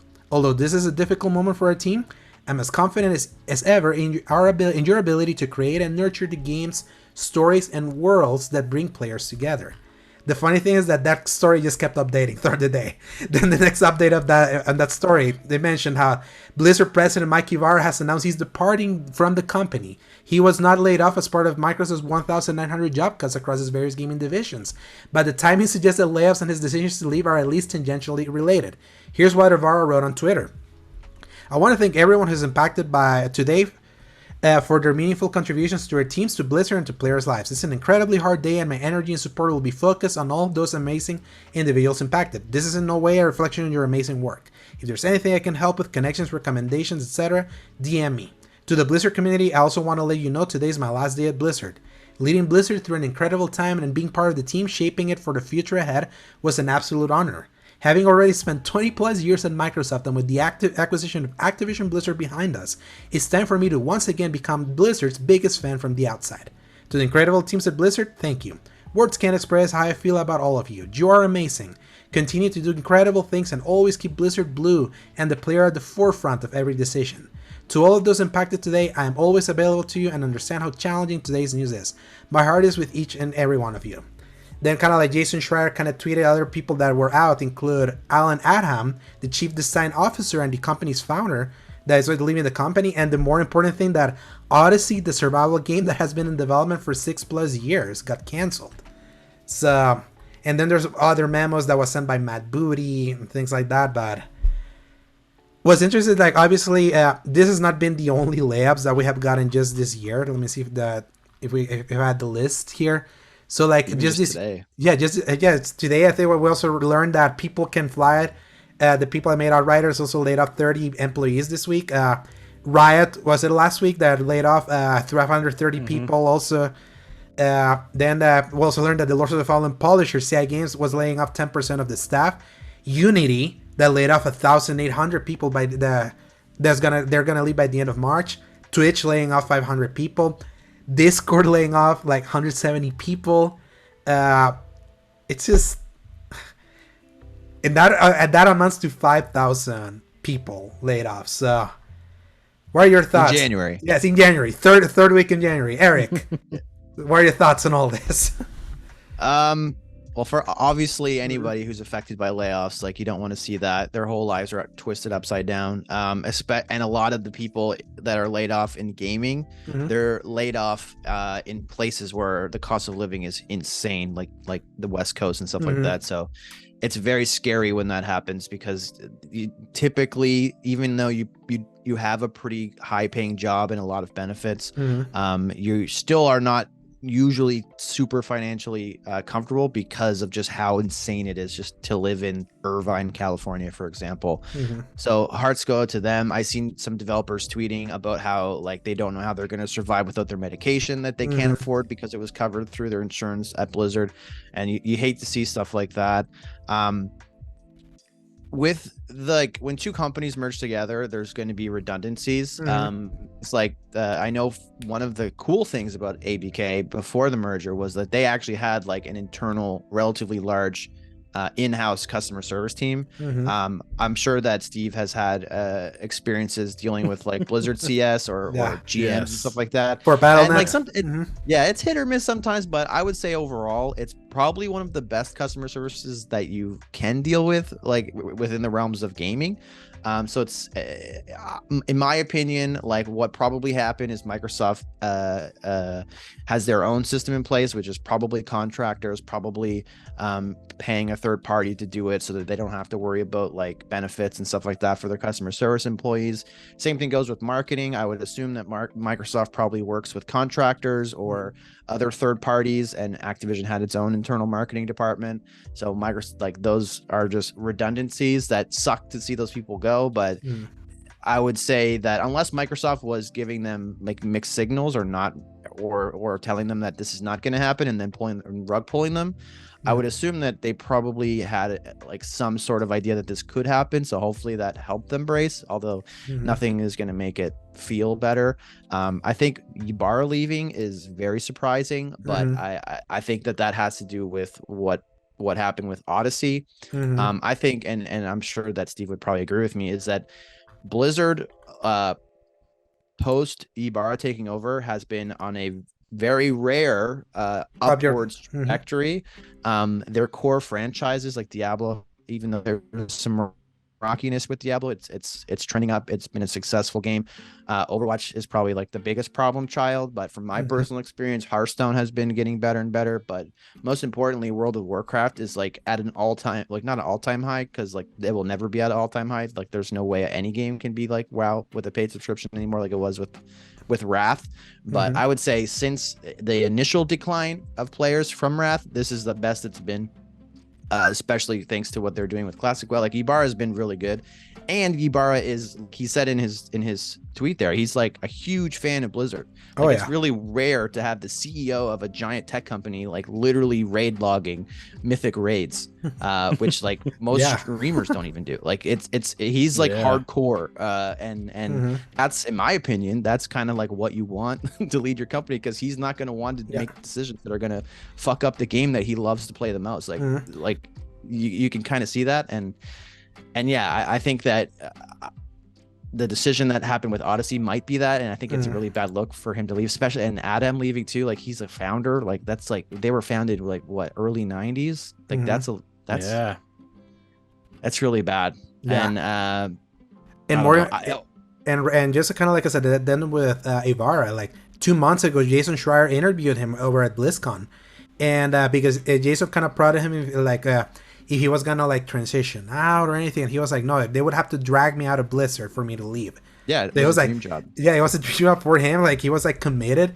2 months later, this happened. It's like, exactly. And I don't believe that he's shocked by like customer service reps or marketing reps, like and redundancies like that leaving. But I don't like, this is pure speculation. Obviously, I don't know anything, but I think that Odyssey getting gutted and canceled was probably a big, because like you gotta like, he would have been getting so much like communications from team leads, or maybe even like employees directly about like what's gonna happen with my job, like am I okay, like, and he would have probably been reassuring them this whole time, like yes, like nothing, like there might be some layoffs and whatever. I can just imagine these conversations happening, and when the curtain closed on Odyssey, my speculated opinion is that was probably what happened. One thing that I don't want to take all the mic, but I'll quickly say too, a lot of community managers got let go as well across not even just Blizzard, but like even Bethesda lost some community managers. And I think companies really ramped up on community managers during the pandemic because they wanted to really like increase the communications and interactions with their fans who are all at home, like, and gaming was just booming. And I don't think that community managers, like, their impact on the bottom line is something that can be effectively measured by like the penny pushers in accounting. Like it's hard to really gauge the monetary value of a community manager, and that's why you see them being laid off across the board. Bungie laid off a bunch of them too, and stuff like that. And I think that's a slippery slope, because I think that they're your lifeline to the community. They're like your direct connection. Yeah. I think there's going to be people. I think people are going to look back on this in a year or two from now and really realize how important they are for your games, stuff like that. But yeah, and the physical game stuff, I think we'll talk about that Yeah. in a bit, but that is very upsetting to me. But I'll pass it off to Steve. Yeah, Steve from all the three of us is Steve because you're like a daily WoW player. I would basically joke about it. Like you're more like you have like a more direct connection to like to all of this, and also as a former, if I can say this, like you're a former Microsoft employee from back in the day, so you kind of know their MO a little bit. So so like back in the, I know we talked about this before we did the recording, but when I worked for Microsoft, it was a very good company. They really took care of me. I can't say that they didn't. They did a really good job with like maintaining their employees, doing the right thing by their employees. So when I saw the merger happen, I was like, okay, you know, there's a part of me that remembered how well they treated me. So I said, you know what, like I talked to a friend of mine and they had their worries. I asked them, like, you know what, I was going to try to pitch the article. I decided not to because it was a very personal concept. And I said, hey, listen, like, how do you feel about this? And they said that their worry was layoffs. And it happened. It happened. But you know, that's one of the things I think about constantly is like, okay, we have these accusations. Acquisitions happen, and then like this is bound to occur. But I thought that Microsoft would do the right thing, try to reposition some people, because that's what you do if you want to have a successful company. You don't want to lay people off because it destroys morale. Destroys it. And then how do you get everyone's spirits back up? How do you get good progress and people who are passionate? You can't. It's really hard. It's really difficult to do that. There's people on Twitter who still work for Blizzard who said, like, how am I supposed to do my job? Like, how? So it's a terrible thing. I don't want to say I understand, because I don't understand what the thinking is. I don't understand why they did what they did. I don't know anyone's really gonna understand. But the one thing I do know is that back when I was working for them, Windows 7 was converting over to Windows 8, and it was bad across the board. And this is because Microsoft was trying to be Apple instead of being their own thing. So after a couple of months of it happening, a big letter went out, and we had Steve Ballmer saying he was retiring. He was leaving the company. So it's Steve Ballmer. You had Don Matrick saying he was leaving. You had Witten. Gary, I think you said Gary Witten. Yeah, Mark Witten. Mark Witten. You remember the names better than I do, damn. And I worked for them. He was leaving. It was a lot of people to be incredibly suspicious. So I was just like, okay, they weren't. My mind went to, they're not leaving on their own fruition. It's the fact that Windows 8 bombed hard. It bombed so bad that someone in the shareholders must have been like, leave or else. So I was like, okay, well, they left. But the funny thing is that the memo that went out to every employee, and someone responded and a reply all. Okay, I gotta stop there. So yeah, it's infuriating. It's sad.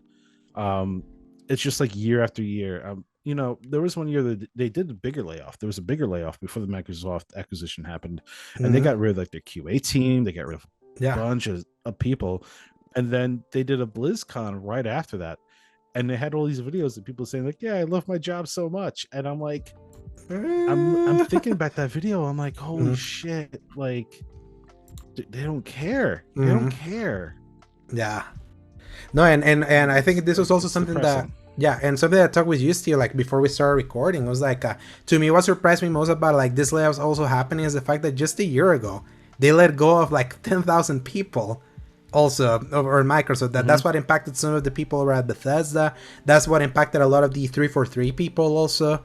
And I remember a lot of the conversation around that time was that because they were still undergoing through the process of acquiring ABK, that their redundancy kind of like reductions were being done kind of like ahead of time, because that's what people were saying. They kind of like we're already kind of preparing and cutting because they knew that they were like doing a heavier merger. And to me, it's like wilder that despite them laying off 10,000 people last year, they still needed to lay off a few more. And also kind of like optically how bad it also looks that this all happened within the few minutes of them finally becoming like the most highly valued company of ever, like overtaking Apple and all of that. So it's like, and what I understand from business is like, if you're valued that much, it's because they know you got money.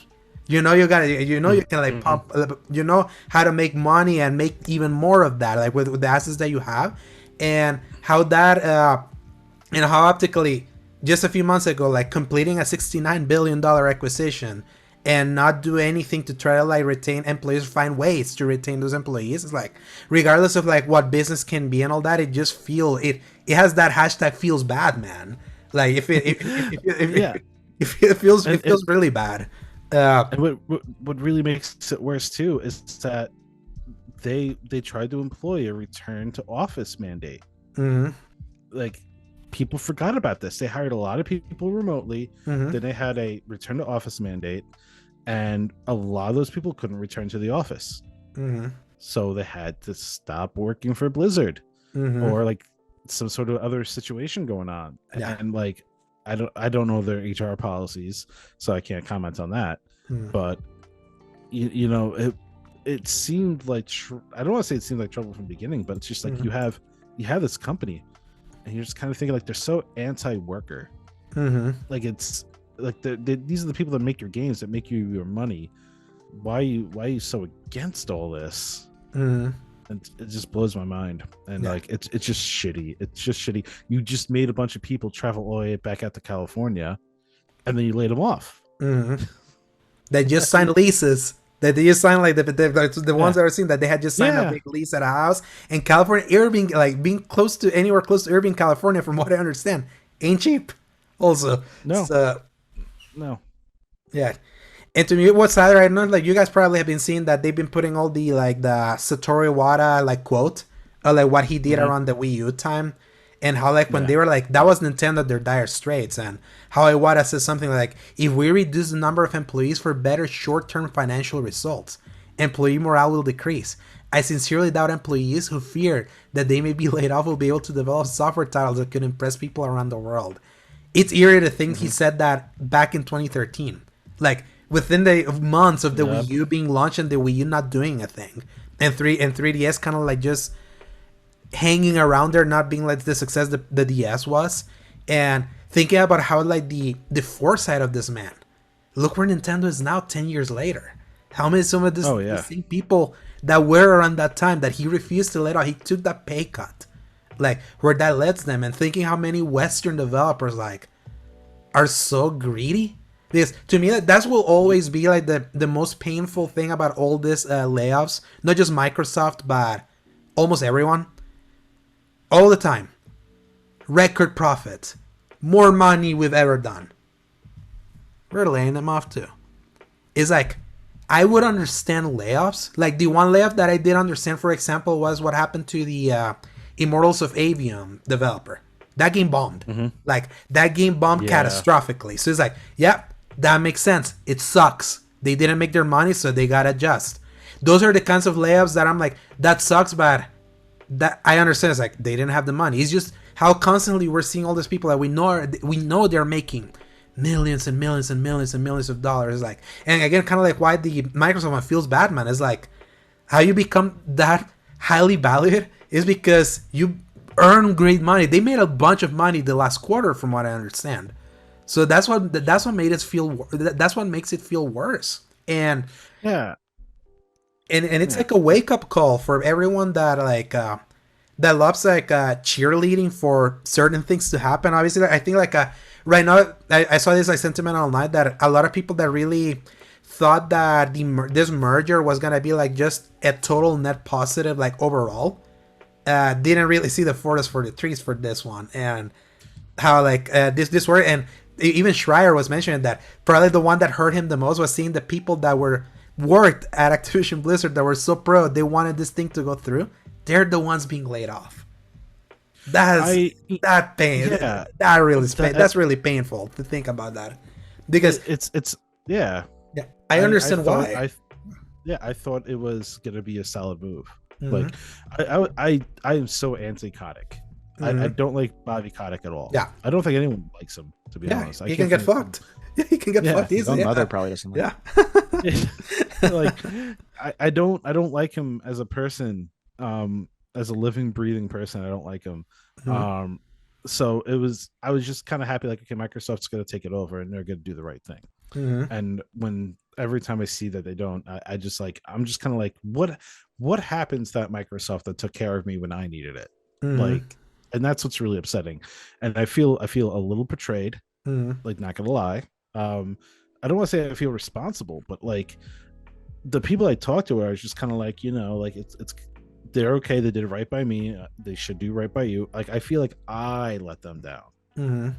And like, even though like it really did, it's not that at all. I feel, I don't want to say I feel responsible because that's taking it over the top, but like, it feels weird to champion, like, due to my experience that I had, a company that did right when now they're doing wrong. It just, I can't. Yeah. It's upsetting. It's like, do you want to say something, Eric? Yeah. I'll say that I still think overall, like, like net positive, I still think that this is a net positive. I still think that the people that are at Blizzard are better off than where Microsoft. They were. There are people obviously that in likely you could make the assumption that they likely would have not been laid off had they had kept like they stayed separate. But I mean, Activision wasn't like a saint when it came to layoffs. Like, if there was ever an opportunity where it made sense to lay them off, Activision would definitely do it immediately. But things like marketing departments, customer service departments, they probably would have kept their job had the merger not gone through. And it does suck that they got laid off. But the creative arm of ABK and the creative arm of Bethesda, I think, especially Bethesda, I think that they are all still much better off being under Microsoft, just from in terms of what titles they're going to be able to create, what leash they're going to be given with those titles, and how they'll likely be off of like the Call of Duty treadmill and stuff like that. I still think that for the people that remain, which, like, to put in context, is the vast majority of them. I think it's still a net positive. Like, that's my opinion. Not trying to like downplay the negative stuff that's happening, or saying that, or champion Microsoft actions or anything like that. Personally, I didn't anticipate that this acquisition would go through with no layoffs. I thought there would always be layoffs, because there's definitely overlaps, because you're taking an entire complete like tech corporation and combining it with an entire complete much bigger tech corporation. So there's certain things that just don't kind of like go to, like, there's certain redundancies that will be there. I think that it's a little bit more than I suspected, especially with the cancellation of Odyssey. I think that's kind of like the killer here for me. I would have loved to see Microsoft kind of eat the cost of keeping that team intact, or at least spreading them apart. What I think would probably happen is, at least with some people, is that they have this like 6-month severance, and hopefully there's going to be projects that come up, or openings that come up, or maybe even like a new team is built for something across Microsoft, and there will be openings because of that maybe some of these people can come back and fill, whether they want to do that or not. It's up to them. But I would say my stance on the acquisition as a whole is that it's still a net positive. This is just like the shitty side of mergers, and they may have gone a little bit over what I would have accepted as like a reasonable amount of layoffs in this regard. Yeah, I feel this is more like a wake-up call of understanding that a merger is not 100% always gonna be like a net positive, but there can be percentages of net positive. So like kind of how you mentioned with Bethesda, like if Microsoft had not acquired Bethesda, I don't know if Bethesda would even exist, based on the path that they were on when they were pursuing the live service stuff. So that I understood, that was like a net positive, that at least that gave them they gave them more security. Obviously with Microsoft, like I can't believe we're 3 years away now since the thing that started this whole ordeal, the lawsuit, the sexual harassment lawsuit, and like everything that was happening. That was like the whole merger thing was able to kind of like completely overshadowed the fact that that's what started the ball rolling of all this thing. That their value was going down. Yeah, That's they were how like they were able to get bought. So exactly. who knows So what happens if it continued to go down? exactly. In So terms of people's jobs. yeah, so I understand why like there was cheerleading from that perspective, because that was like the moment where everyone that always knew Bobby Kotick, the worst person ever, that is like racking all these millions, and 2 years before that had happened was when they had one of those record years where they laid off 800 people. That was around the time that where Mike Morhaime or whatever the guy that used to be over Blizzard, he had already left like around like late 2018, and then early in 2019 they laid off 800 people. That I remember really vividly because it happened right in that earnings call where the first thing they said, we had the best year in record profits ever. Like kind of like what we see now almost with every company. That's what Activision did back in 2019. So from like that perspective, like, man, if this acquisition can be the thing that takes this man out, like takes him out, and now like they could get like a more proper environment, I understand why a lot of people were cheering for this to happen. Obviously, other than like the more other fanboys, they were like, give me more Game Pass games. Kind of like that was kind of like the whole how people were seeing it. But I feel this also is a wake up call of understanding that there's like net positives and negatives to always weigh when people see that these kinds of mergers have happened, because consolidation comes with consequences in some ways. And in this case, 1,900 people lost their jobs. And in the fact that it's like, I don't feel it was just redundancies, because I kind of like you were alluding to, Eric. I'm pulling up the Discord and tweets that he mentioned that he learned that Microsoft has shut down departments dedicated to bringing games to physical retail. Which, if you're seeing the digital-only Xbox console leaks that we saw when with the mistaken PDFs that got uploaded at the FTC thing, is like that. Yeah, is like it's signaling some really scary stuff for the future for that company, especially like if you have like some of the stuff that they've done before, as we can see with your background to your like this one, like I might be able to talk on this a little bit more because I'm heavily invested in collecting physical games for Xbox. So there's a lot of things that have happened over the last like decade in terms of physical games and Xbox that have all been red flags that I know are red flags, and I just kept hoping that it would fix itself. Like when the Xbox One launched, this is like where it began.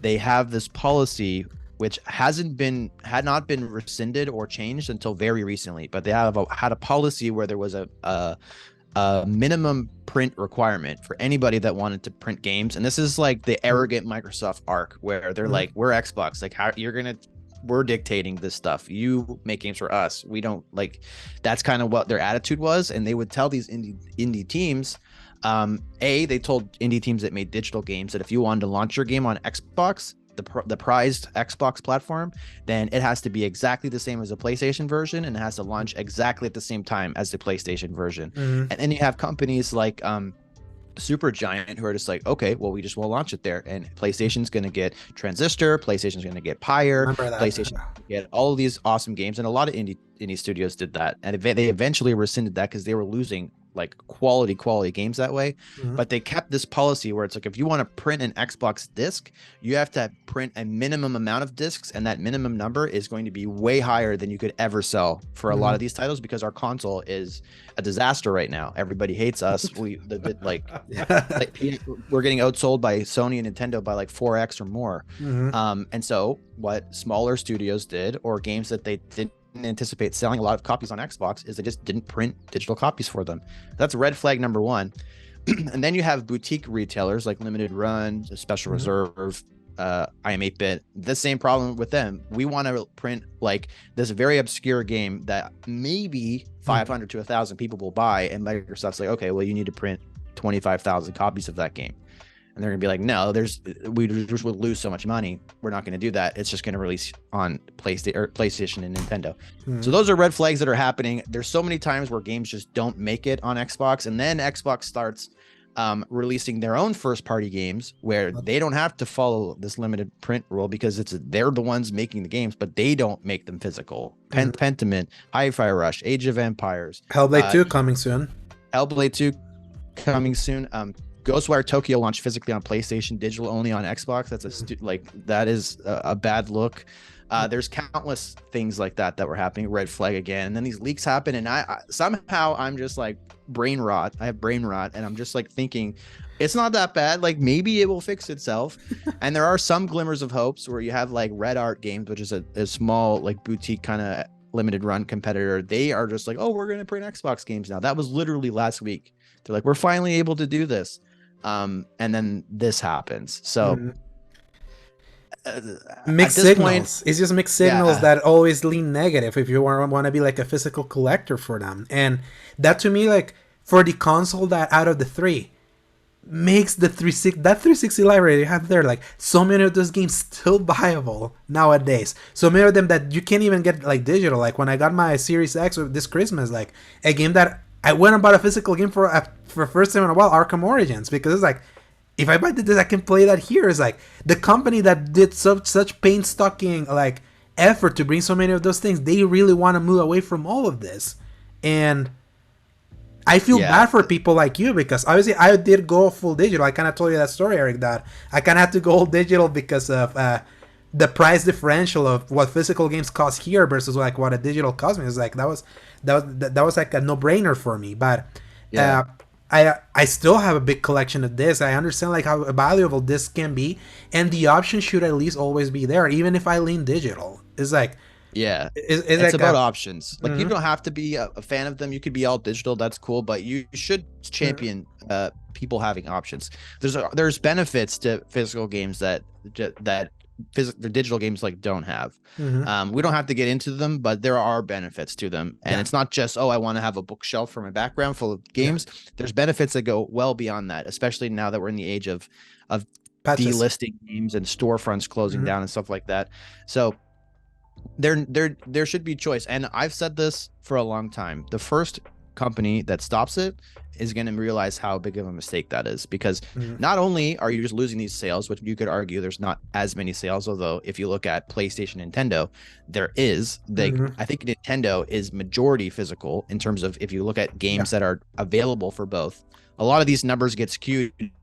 Like I see people saying it's like 80-20 digital physical, but they're counting games like Fortnite as a game that's not sold physically because it doesn't exist physically. If you look at games that are available for both, with PlayStation, depending on the region, it's more or less, I would say it averages out to be like 45-65, like 50, like somewhere around there.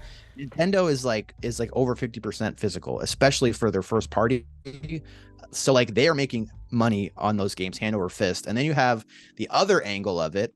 Phil Spencer talked about how console growth, and I think Sean Layden said this too, console growth is kind of like stunted.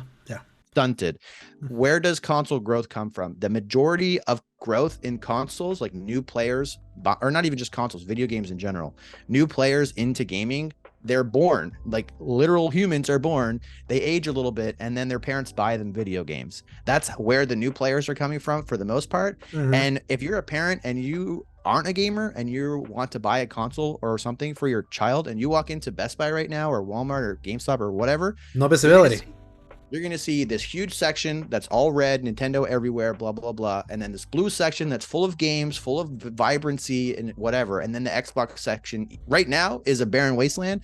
Soon it just won't exist. So they're going to buy the opposite system. And then you have flyers that go out. You have tweets that go out. Like creators like Wario64 has, I think, over 1 million followers. And his tweets get a lot of interactions on them. And he's going to tweet out, this is on sale, that is on sale on PlayStation, on Nintendo. There's going to be a point where people just think Xbox doesn't exist because they don't see it on commercials. They don't see it in stores. They don't see it on these tweets. They don't see it in flyers. Boxing Day comes out. Oh, I'm going to finally buy a new console. What's on sale? Not like Xbox is not on sale because it's not in the store. Like the games, like it's just bad. Like I'm looking at it from a biased lens. Like there's probably counter arguments to everything I'm saying, but that's kind of how I feel. And right now, honestly, I'm at the point where I'm hoping soon, like very soon, like days, they come out and say like this report's not true. We plan on supporting physical indefinitely into the future. Like obviously they can't like say, oh, we're gonna be a 10-year contract like they did with Call of Duty. But I would like some reassurance, and if I don't get it soon, like honestly, like I'm buying PlayStation games. I'm buying Nintendo games. I already said I'm returning Avatar and buying it on PlayStation. I was as soon as I beat Avatar, my plan is to buy Prince of Persia. I have every Prince of Persia game they've ever made on Xbox, except for like obviously the old ones. I'm buying the new one on PS5. Like, I'm a drop in the bucket, but there's a lot of people that are like me, and like we want to buy our games physically, and if you don't sell them, then we can't buy them from you. So like. Yeah, and to be fair to PlayStation, they have really showed that commitment, even to the point that they want to keep like selling disc drives. Like, they justify that they're just still like, even though they would prefer for you to have like the digital, like the cleaner digital things, like the fact that they're now making like a literal disc drive that you can always buy if it gets screwed up, if you have the slim going on, as ugly as that console can look. Sometimes like that shows their commitment. Kind of like we only know about the adorably old digital console we saw from the leaks that Microsoft wanted to like refresh. So it's like that really says a lot of their intent, and I do fear that my biggest fear with Microsoft is that they're so in the Game Pass bag right now that that they have just doubled down so like so deeply on that from the console side that I fear that it might backfire on them. Like, I know that, like, because there's something that I also been noticed. Like, it is interesting that they haven't updated Game Pass like subscription numbers like in a while, even after they merged the Xbox Gold, what used to be Xbox Gold, into like the core thing, because it's like kind of like what Matt Piscatella from Circana NPD said. Is like subscription growth has kind of like stunted. It's like it's only 10% of like the market. It's like the reality of the market is that despite the subscriptions being there, a lot of people like buying their stuff. Like even like over on PC, like there's Microsoft Store is there. There's you can get Game Pass there. Like people still go to Steam. You go to Steam, right, Steve? They have like, no chance. Oh yeah, like exactly. Yeah. So it's like Steam is like a lot of people like owning their stuff, and kind of like what Microsoft is trying to push is more like that. They're basically trying to do like the Ubisoft executive kind of said out loud, kind of like when they got prodded about what would it take for subscriptions to happen. It would take like a scenario where people are comfortable not owning stuff for that to like take off. And the reality is that a lot of people still want to own stuff. In fact, to me, like one of the things that I did enjoy a little bit of Game Pass was how they would have games that then they would eventually cycle off that I still wanted to play. I could get I could buy them at a discount at the very least. Still purchasing them. It's like the actual purchase of stuff is still so important for so many people, and like it or not, physical does that. Like that kind of like display. Like I was shocked. I went to Best Buy when I went to the US when I got my Series X because I went to like in-store pickup. That Xbox section was dire. I was like, I had not realized how dire it was. I went to a bunch of stores. I went to a bunch of stores. I even messaged someone I know like from Twitter in Australia just to see if maybe it's a Canada problem. And no, it's literally everywhere. Yeah, it's. I was at a GameStop a week ago, and I was like, same. You know what? I'm in the area. Let me just walk in, check it out. And I walked in, and I was like, okay, PlayStation. Huge wall. Nintendo, huge wall. And we're talking PlayStation, not just PlayStation 5. We're talking PlayStation 4 as well. So I'm like, okay, 2 huge walls. Excellent, great. And Xbox, I was just like, it was barren. It was barren. Yeah. And the one thing I'm like, it's funny that we bring up that leaked console, the dual digital one. Now I'm thinking about it. When Netflix and all these companies are raising their prices, their subscription prices, right? So what's Microsoft's going to do? They're going to put you into a digital only console. They're going to take away the disk drive, and then they're going to be like, okay, it's a Game Pass machine now. Okay, and you can buy your games full price, whatever. You can do that if you want. But if you're tied to Game Pass and they keep on giving you good Game Pass games, they eventually have the power to just go, you know what, we're going to start charging you more money for it, and you're already in it. You're already tied to the game. So we're going to keep on raising that price because where else you got to buy physical? No, there's no way you can do it. And like, don't get me wrong, I don't like Sony either. I think Sony's a weird duck. I think that with Jim Ryan leaving, it's going to get a little bit better, a little bit less senile, if you will. But it's funny because Eric is one of the people that really got me to kind of change my mind a little bit about this. And sometimes you do need a very passionate person to speak on this. So the more I heard him talk about it, I was like, okay, like I'm totally a digital guy. I love digital.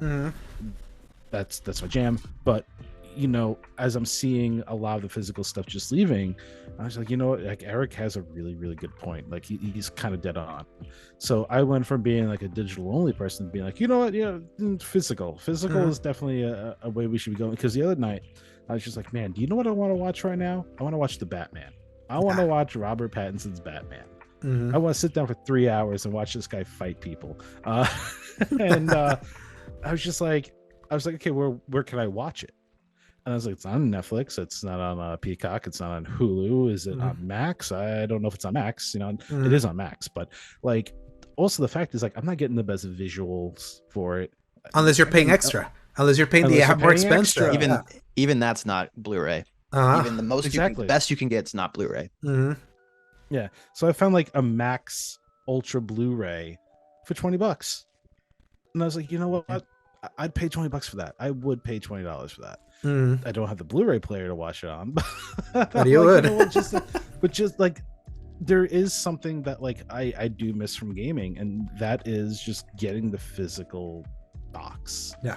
Getting something. And you used to work at GameStop, right, Steve? And yeah, I used to work at GameStop, and like I was all for like, yeah, Game Pass. It's great. And it is great. It's a good deal, but I think I'm kind of like turning around on it a little bit. Like, kind of like, it's a great service, it's really fun, it's a good all-in-one, but I'm kind of like, now here's the big thing. Now you have a game like Suicide Squad coming out, right? And we're all kind of like, listen, it's gonna be the best 7 out of 10 game. It's gonna be the best. It doesn't need to be the best game. It just it looks like a lot of fun. But now I'm kind of like, okay, well, what do I want it on? Like, Xbox I love the Xbox controller, right? But like, do I want to, even though I'm gonna get it digitally, do I want to support Microsoft? Because if I do buy it on the Microsoft platform, that means that I agree with what they're doing as a whole. But if I, do I want to buy it on PlayStation instead? Like, or do I want to roll the dice on PC, since you all know what Rocksteady does with PC releases? I think especially after Arkham Knight. Yeah. So it's kind of like, where do I put this request to? Like, what do I choose? And then it comes down to like, okay, so now do I stick with Game Pass, or do I just stick with the Xbox games I like? Do I buy the ones I really enjoy and just leave it at that? Like, there's so many different decisions that you can make as a consumer, and I think that like, it's kind of like, how do I send my message? And what am I doing that's sending the most positive message that is true by me as a consumer?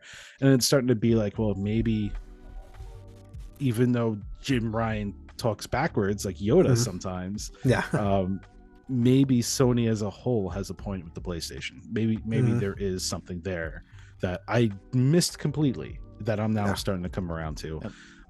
So it's kind of like, it's sad to see that Microsoft would totally abandon physical, but that they don't have so many choices. It's a sorry.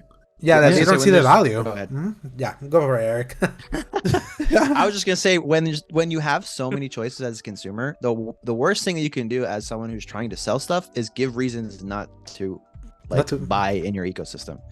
So like, for me, again, small drop in the bucket, very anecdotal, I'm not gonna like unsubscribe to Game Pass, and I think if any company is going to go all digital, like Microsoft has the best chance of not completely imploding. I think if Sony announced that they're all digital today, it would be harder to sell. Death blow. If Nintendo did it, it would be like critical death blow. Like those two companies are not in a position where that would go over well with their core fan base. At least with Microsoft, you still have Game Pass as like kind of a reasoning tool. But like, what's going to happen for me is, I'm not unsubscribing from Game Pass. I'm still going to pay Xbox the $18.99 loonies a month. And that's probably not going to change. And but what's going to happen though, is every third party game you bring up, Suicide Squad, I'm buying that automatically on PlayStation. PlayStation. Or if it's better on PC, or if I feel like playing it on PC or whatever, I'm buying it on Steam. When I go and buy the next Battle Pass for Season 2 in the finals, I'm not buying it on the Xbox store. And when Outlaws comes out, when Rebirth comes out, well, I guess that's an exclusive. Like, when Persona, like yeah, Persona, I'm gonna buy that on PlayStation. And like if Final Fantasy Remake comes out on Xbox, I had planned on buying it physically. I'm not gonna do that anymore. So like they are not gonna lose my Game Pass sub, but they're gonna lose all these other microtransactions, battle passes, third-party games, etc., etc. And if I buy Suicide Squad on PlayStation and it's a train wreck, this is going into the physical argument. I could trade it in and get a little bit back, or sell it and get a lot back. Like I have options, and I think that everybody should have as many options as they can, especially with how expensive these games are.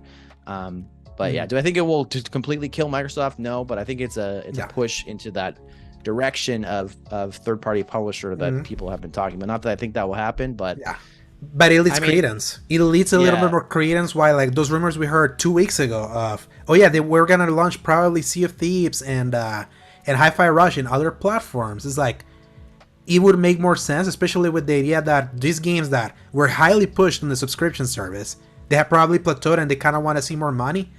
The truth of the matter is, the other two systems have trained their customers to buy games, and because as highly valued as they are with money, obviously it's clear they want to make more, and they have already trained the Xbox community to be like, no, let's just wait for Game Pass. It's all like all of that is like physical. It's like and those things like may seem like they seem short-sighted, because then it's like now you see like they put them in the position where it's not crazy to think that these games that would have defined the system as kind of like the big selling points, now they're going to be showing up later in other systems that where they were going to sell. And the Hi-Fi Rush in particular, that one's interesting because the kind of audience that would buy that game is absolutely not on Xbox. It's like the Bayonetta, the Bayonetta, Devil May Cry community that likes that kind of action game. Those are on Nintendo and PlayStation. So it's like, and think about it, it's like, and Japanese studio Tango making a game on Xbox where people don't buy games. I would assume that kind of like the idea was like, let's put it in the systems where they do, because that's just kind of like the reality, because that's where Microsoft like pushed that. And I believe that more than it, kind of like all these tiny little kernels make that rumor feel like more tangible than it seemed like 2 weeks ago. And it's so wild, the roller coaster that's been Microsoft this last 3 weeks. They're going third party. They're so over. Developer Direct is awesome. They're so back. All these layoffs and now no more physical. They're so over. They've gone like this in just the first 3 weeks. It's so like what a wild company they are. Like they can't catch a break. They seemingly always, like, as soon as there's something positive happening, they like seem to always do something. Step on the rake. Step on the rake. But I will push back a tiny bit on that. Like Xbox customers don't buy games, because I think they do buy games more. Like if you looked at like the per capita, there's something that what's his name, like Jesse at the Xbox Era always says, and you can whatever you think what you want about Xbox Era, they definitely love Xbox at Xbox Era, but he always says that PlayStation has the Apple hardware with the Android user base, and Apple has the Android hardware with the Apple user base, because like PlayStation, like if you look at the profitability of them and sales, like it definitely skews a little bit weirder than you'd suspect with their console sales. If you look at games like there's a lot of like free to play like shooter games that will always post like their like player stats and like total players playing, like Apex Legends, for example. The last time I checked this, which was like a year ago, but still I think it had like 40,000 people playing on Xbox and like 60,000 people playing on PlayStation, when PlayStation outsold Xbox like 4-1. So there's a lot of people on PlayStation that don't buy games. They just buy like the FIFAs and the Maddens and the Call of Duties. And there's a lot of people that would be willing to buy these games if they sold them to them. And there's a lot of people that do, but like they like, that's kind of like the monkey's paw scenario. They train your customer. Yeah, it's a monkey's paw scenario. It's like there's a captive audience in Xbox that's just like, if you were to give it to them, they would get it. But then like but then obviously like usually people don't buy games on Xbox thing based on like the results on NPD, which is easy to track, where they would give you like the list of where things are been sold, and before they used to like list the list of what sold best to least, and it was always PlayStation that was always selling more. So that was kind of like where that narrative was taking hold. But then when you see kind of like the total volume's higher. Yes, but the profits are like not that much higher. That's what's so funny. And I think your cat just come in. Yeah, the door doesn't latch, so he always just barges in. Yeah. I just saw that cat. But yeah, so it's like show the cat, show the cameo. Yeah. Hey there, little kid. Oh yeah. Yeah. This is Ralph. He's like, Hey, Ralphie. Oh. He's a Garfield. Yeah. Yeah, he's a nice Garfield. But yeah, it's like but the earnings are like not that much higher on PlayStation compared to Xbox. So the captive audience is there, but they'd rather just kneecap that by taking out the options, but to try to funnel them into like one big service that until we hear otherwise, like it's not growing as it should.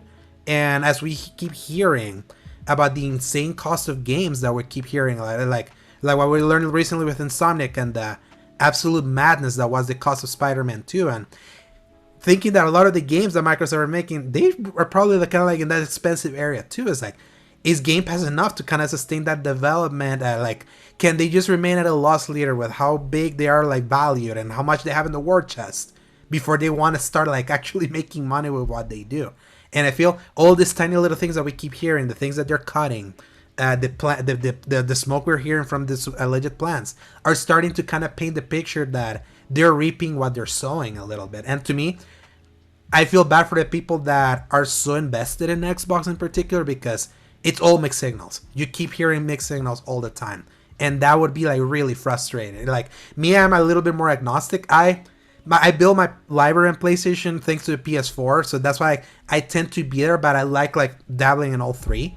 I just couldn't imagine just be like just on Xbox and be as invested in all of this, kind of like what does that say about like their commitment and things, and just like the rake stepping and all that. Yeah. And that's just been this 3 weeks for them.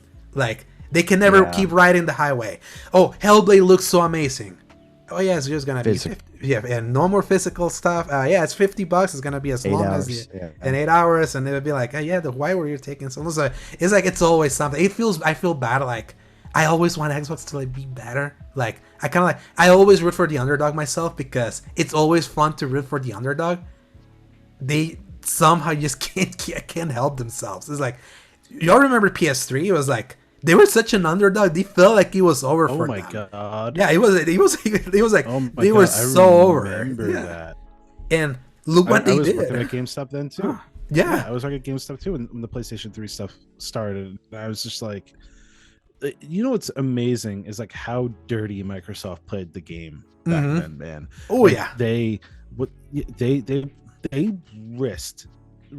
They put like what? There was like 80% hardware failure with the Red Ring.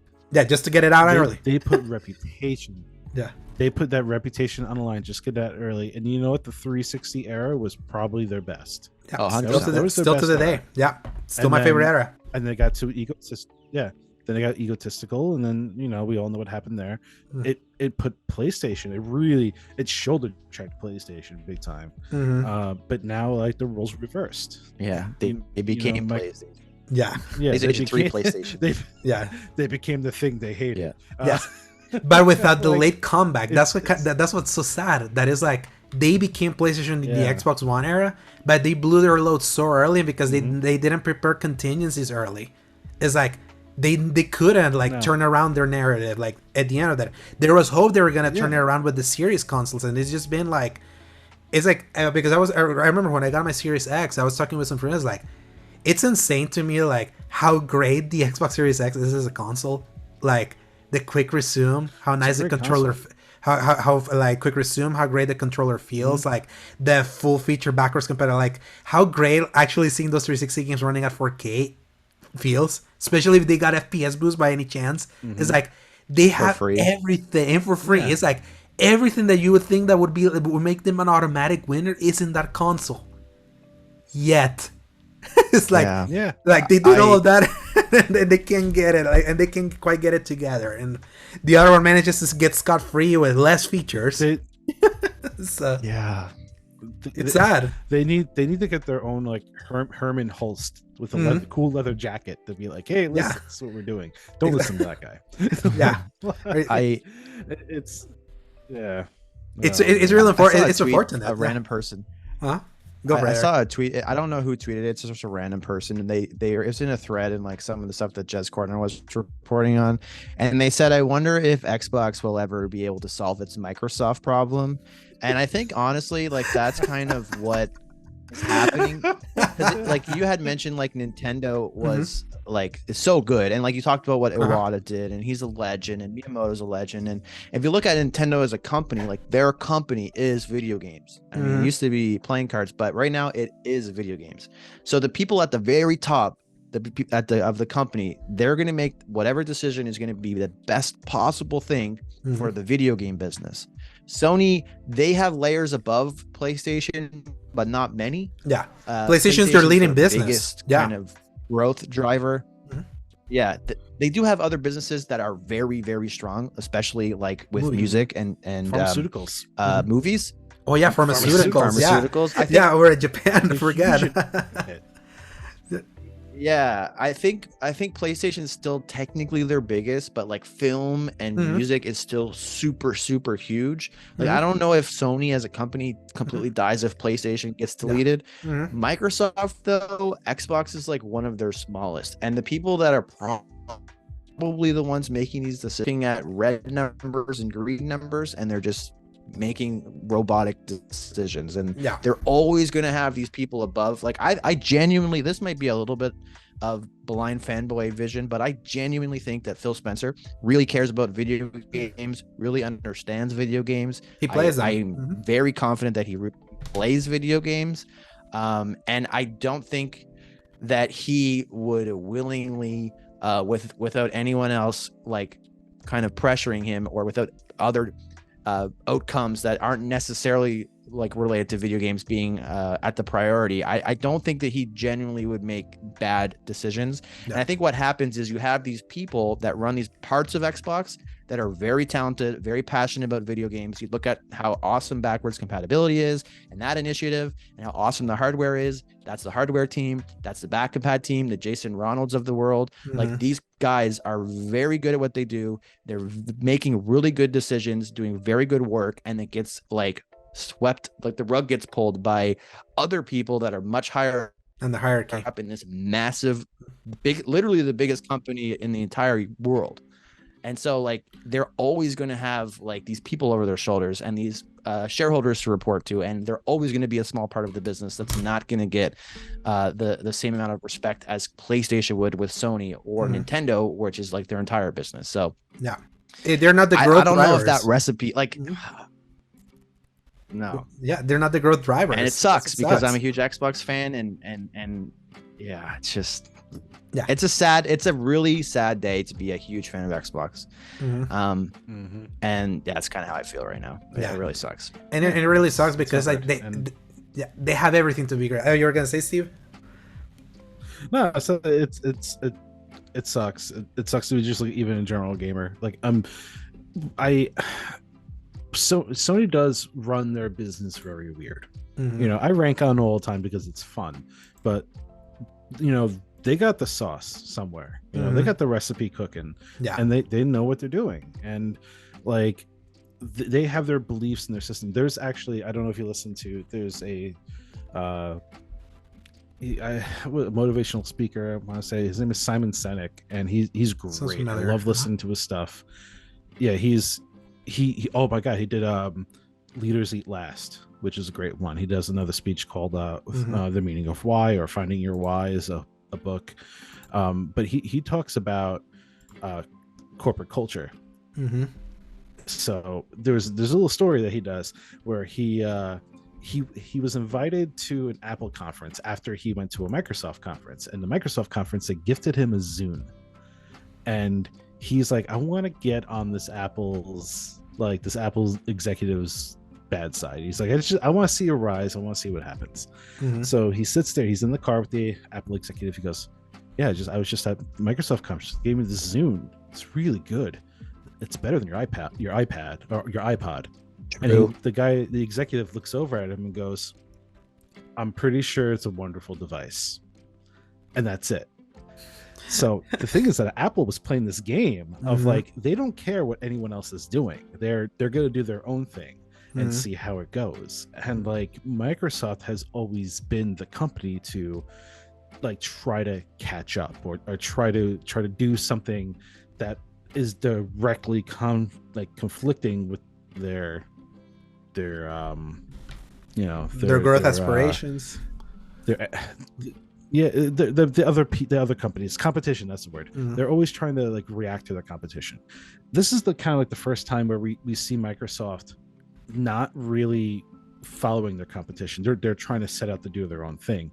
I always equate Phil Spencer to being like Obama trying to clean up after George Bush. Post financial crisis. No one's like because that's what happened. Phil Spencer got handed a bowl full of shit, was told, hey, make a really good course out of this, and he's just like, I can't unless you're willing to take huge losses. You know, like there was the initiative of to play anywhere. You know, that was great. Awesome. Good job. Game Pass was an evolution of that. Great. Awesome. Cool.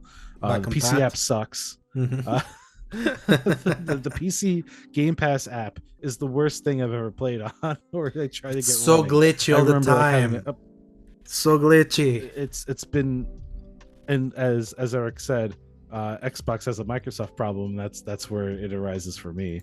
But yeah, man, it's upsetting to see. It's upsetting to be a fan and trying to get people into Xbox.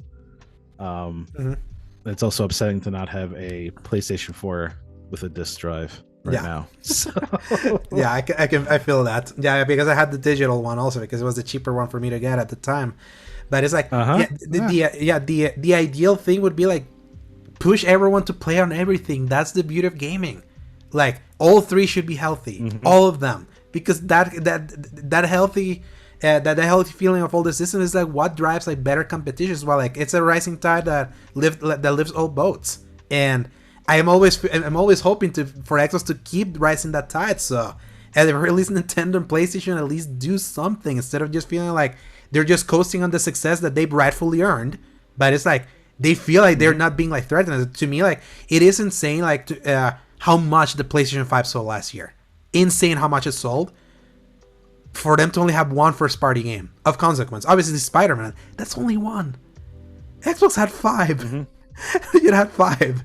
Obviously, the quality notwithstanding, but it's like it just goes to show like where they are, that how desirable Sony made their system, that they could easily just like associate themselves with Hogwarts, say they have a Final Fantasy game, Spider-Man is there, and racking all the money despite all their tiny missteps. It's like, it's wild. That's how powerful they have grown, and that's to me, but that's like also a symptom of where they have been, like all the work they have put in at key moments when they were like down and out.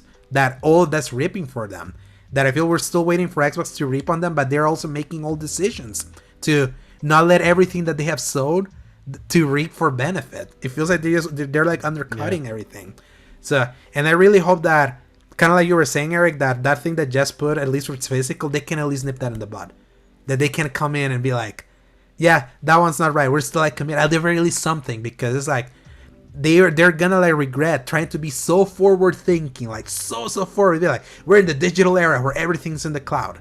That they lose out on the road to get there, and then the other ones are just more healthy as a result. So really sad times for Xbox that way, and just in general for the industry with all those layoffs. Like, are we gonna keep hearing more?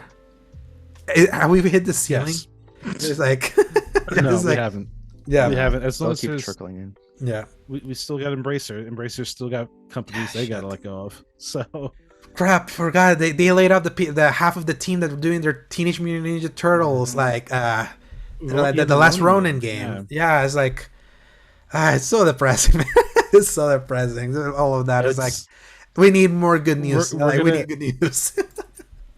It's good. You know what's really going to be interesting is that we're going to have a lot of these major third-party titles. They're just they're going to fade into the background. They're going to be canceled. They're going to be whatever. But indie titles are going to thrive. Yeah. And the thing with indie titles, like, they have their own problem, like trying to get funding and stuff, and they get their stuff. But it's a little less risky for people to invest in the indie game space. But when all your AAA games are coming out trickling like one every 4 months, all you're gonna have is indie titles, which also means you don't have to buy a brand new console. Yeah. Palworld is an indie game. Yeah. Look at Palworld right now. 8 Palworld million and is counting. made by, like almost kids. Like they are young adults. I think like the story of how that game is made it will be for another time, but it's insane. And and look at it. And if you look at indie studios too, when they pop up, almost all of them are like founded by X person from studio that is a big studio that lays a bunch of people off all the time. They found or fund indie studios, and they kind of respawn with these indie titles, and hopefully that's what happens here. It's that on AA. With the rising prices, to me, like, rising prices hit $70 a game. You can get an indie game right now. Enshrouded, Palworld, $30. Yeah. Like that to me, like I wish more things were like Remnant 2 last year. AA production doesn't look like it. Looks so good. $50. So fully featured. It's like the scales have to like be reset for things to be healthy, because it's like as successful as something like Spider-Man 2 was, the fact that it still hasn't even broken even yet because of how much it costs to make, that's not a healthy spot for the industry to be. Like especially when we see how quickly something like Palworld has basically reached the same amount of stuff that's sold in a week. In a week, it's reached the Spider-Man 2 sales, which is wild. There's some breaking news by Bloomberg. Yeah. Oh, you were gonna say? Oh no, but like even look at like stuff like Baldur's Gate 3. That technically an indie company, but that game exploded. Nintendo has Tears of the Kingdom that exploded because they were doing something. They're doing something like they found the recipe for the sauce. Yeah, the things that are more, it's more eye catching. I think we moved on from the time where the thing that would catch the eye is like the most beautiful graphics in the world. I think like we hit a ceiling there. That's just not as impressive. So kind of like the breaking news at Bloomberg. Nintendo's new game console will launch this year with an 8-inch LCD screen, according to Omdi analyst Hiroshi Hayashi. So, how big is the screen in the OLED or in the Steam Deck, Steve? 8? Oh, I think it's like 7. Oh, okay. Maybe? So I don't recall. So this screen, OLED, I think, is 8. Yeah. So this screen is gonna be like. Okay, they're about this. Oh, okay. Oh no, the Switch OLED was 7. I know I got my sister has a Switch OLED. I got to like see them back to back, so he's just a tiny inch higher. So 8-inch LCD screen for the new Switch, for the new Nintendo console for this year. That's all this report says. So we'll hear more about that later this year. That's that's all nice, but what like it's still gonna be backwards compatible. That's what I'm waiting on. I'm waiting on too. That's also what I'm waiting on too.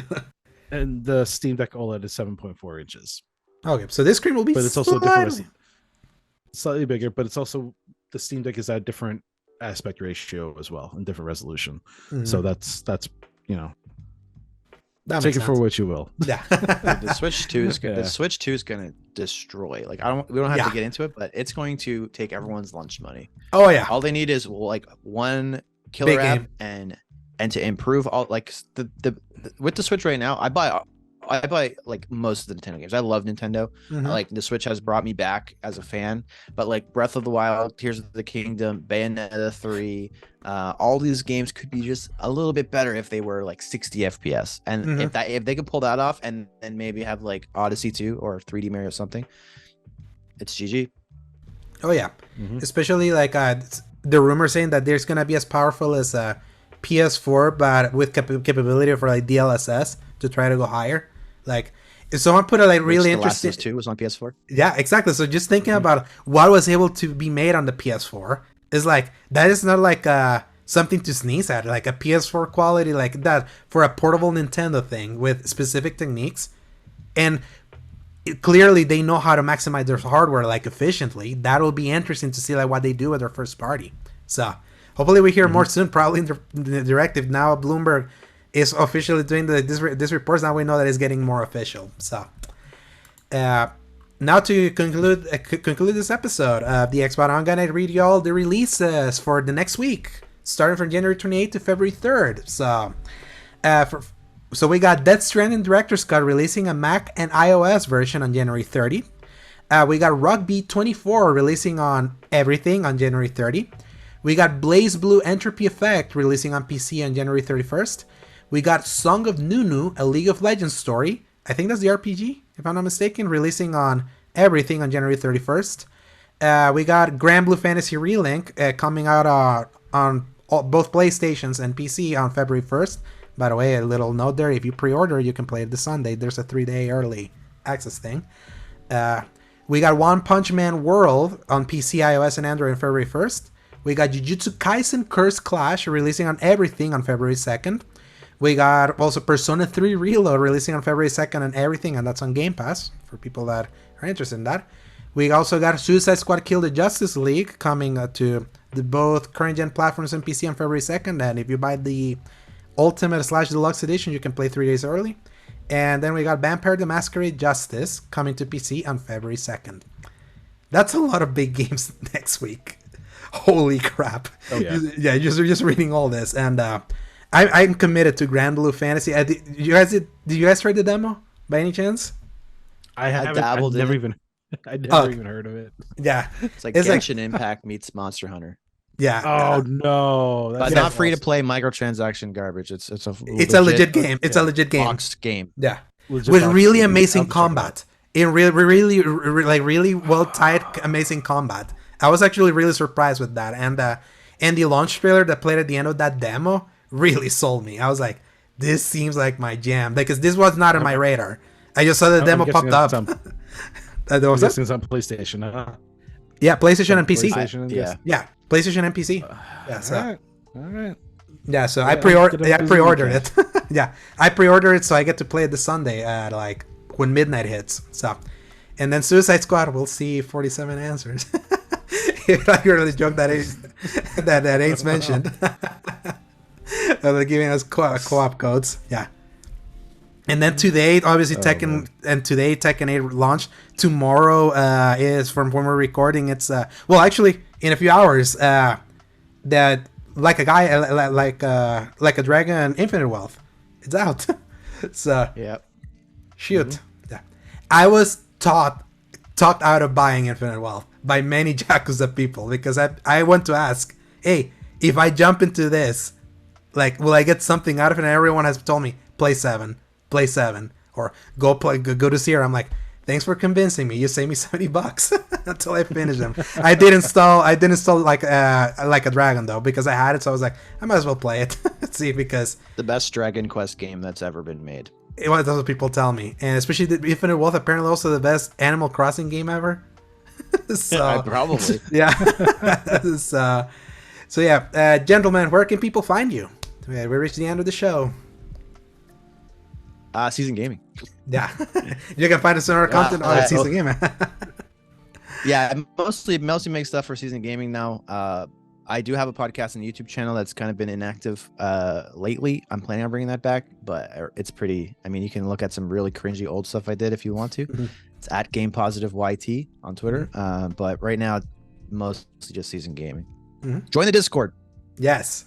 And you, Steve? Also, you'll find me. I'm on Twitter. Like, who isn't? And also, oh god. Yeah, so I'm on social media, Steve Esposito SG. You'll find me there. And yeah, that's over at Season Gaming in the background sometimes. Yeah. Sometimes in the foreground. Oh yes, you're basically kind of like you're working the machinery behind the scenes for us to pump I'm becoming this behind the scenes. Until games that I put requests in for last year came out, you know. Yeah. Yeah. It is it's that kind of era to live in. Yeah. You can and then you can find me at X/Twitter at @A_Dorsegovia. You can find me on Threads/Instagram at Alejandro_Segovia93, and my written content at seasongaming.com, and also my personal website, thecriticalcorner.com. You can read my The Last of Us Part 2 review. I have it already up there, and I might be doing a one for Grand Blue Fantasy if I get to finish it, because I want to play a lot of these games. So many of these. I'm like, I'm gonna file bankruptcy. So with this one. So but Eric, Steve, thank you so much for joining me. I wanted to get you in, Steve, since last year when I got Eric and Zach in. So now I have to get Ains and Brian in, and then I'll have everyone that we got in the staff chat into the show. There you go. Yes. And everyone, I want to thank you so much for listening to this episode of the show. So if you like what you listened or saw, give us a like, give us a subscribe, go follow us at our social medias, and enjoy the rest of the week and play some games and press X to play. Goodbye, everyone. Thank you so much for joining, and hasta la vista, baby.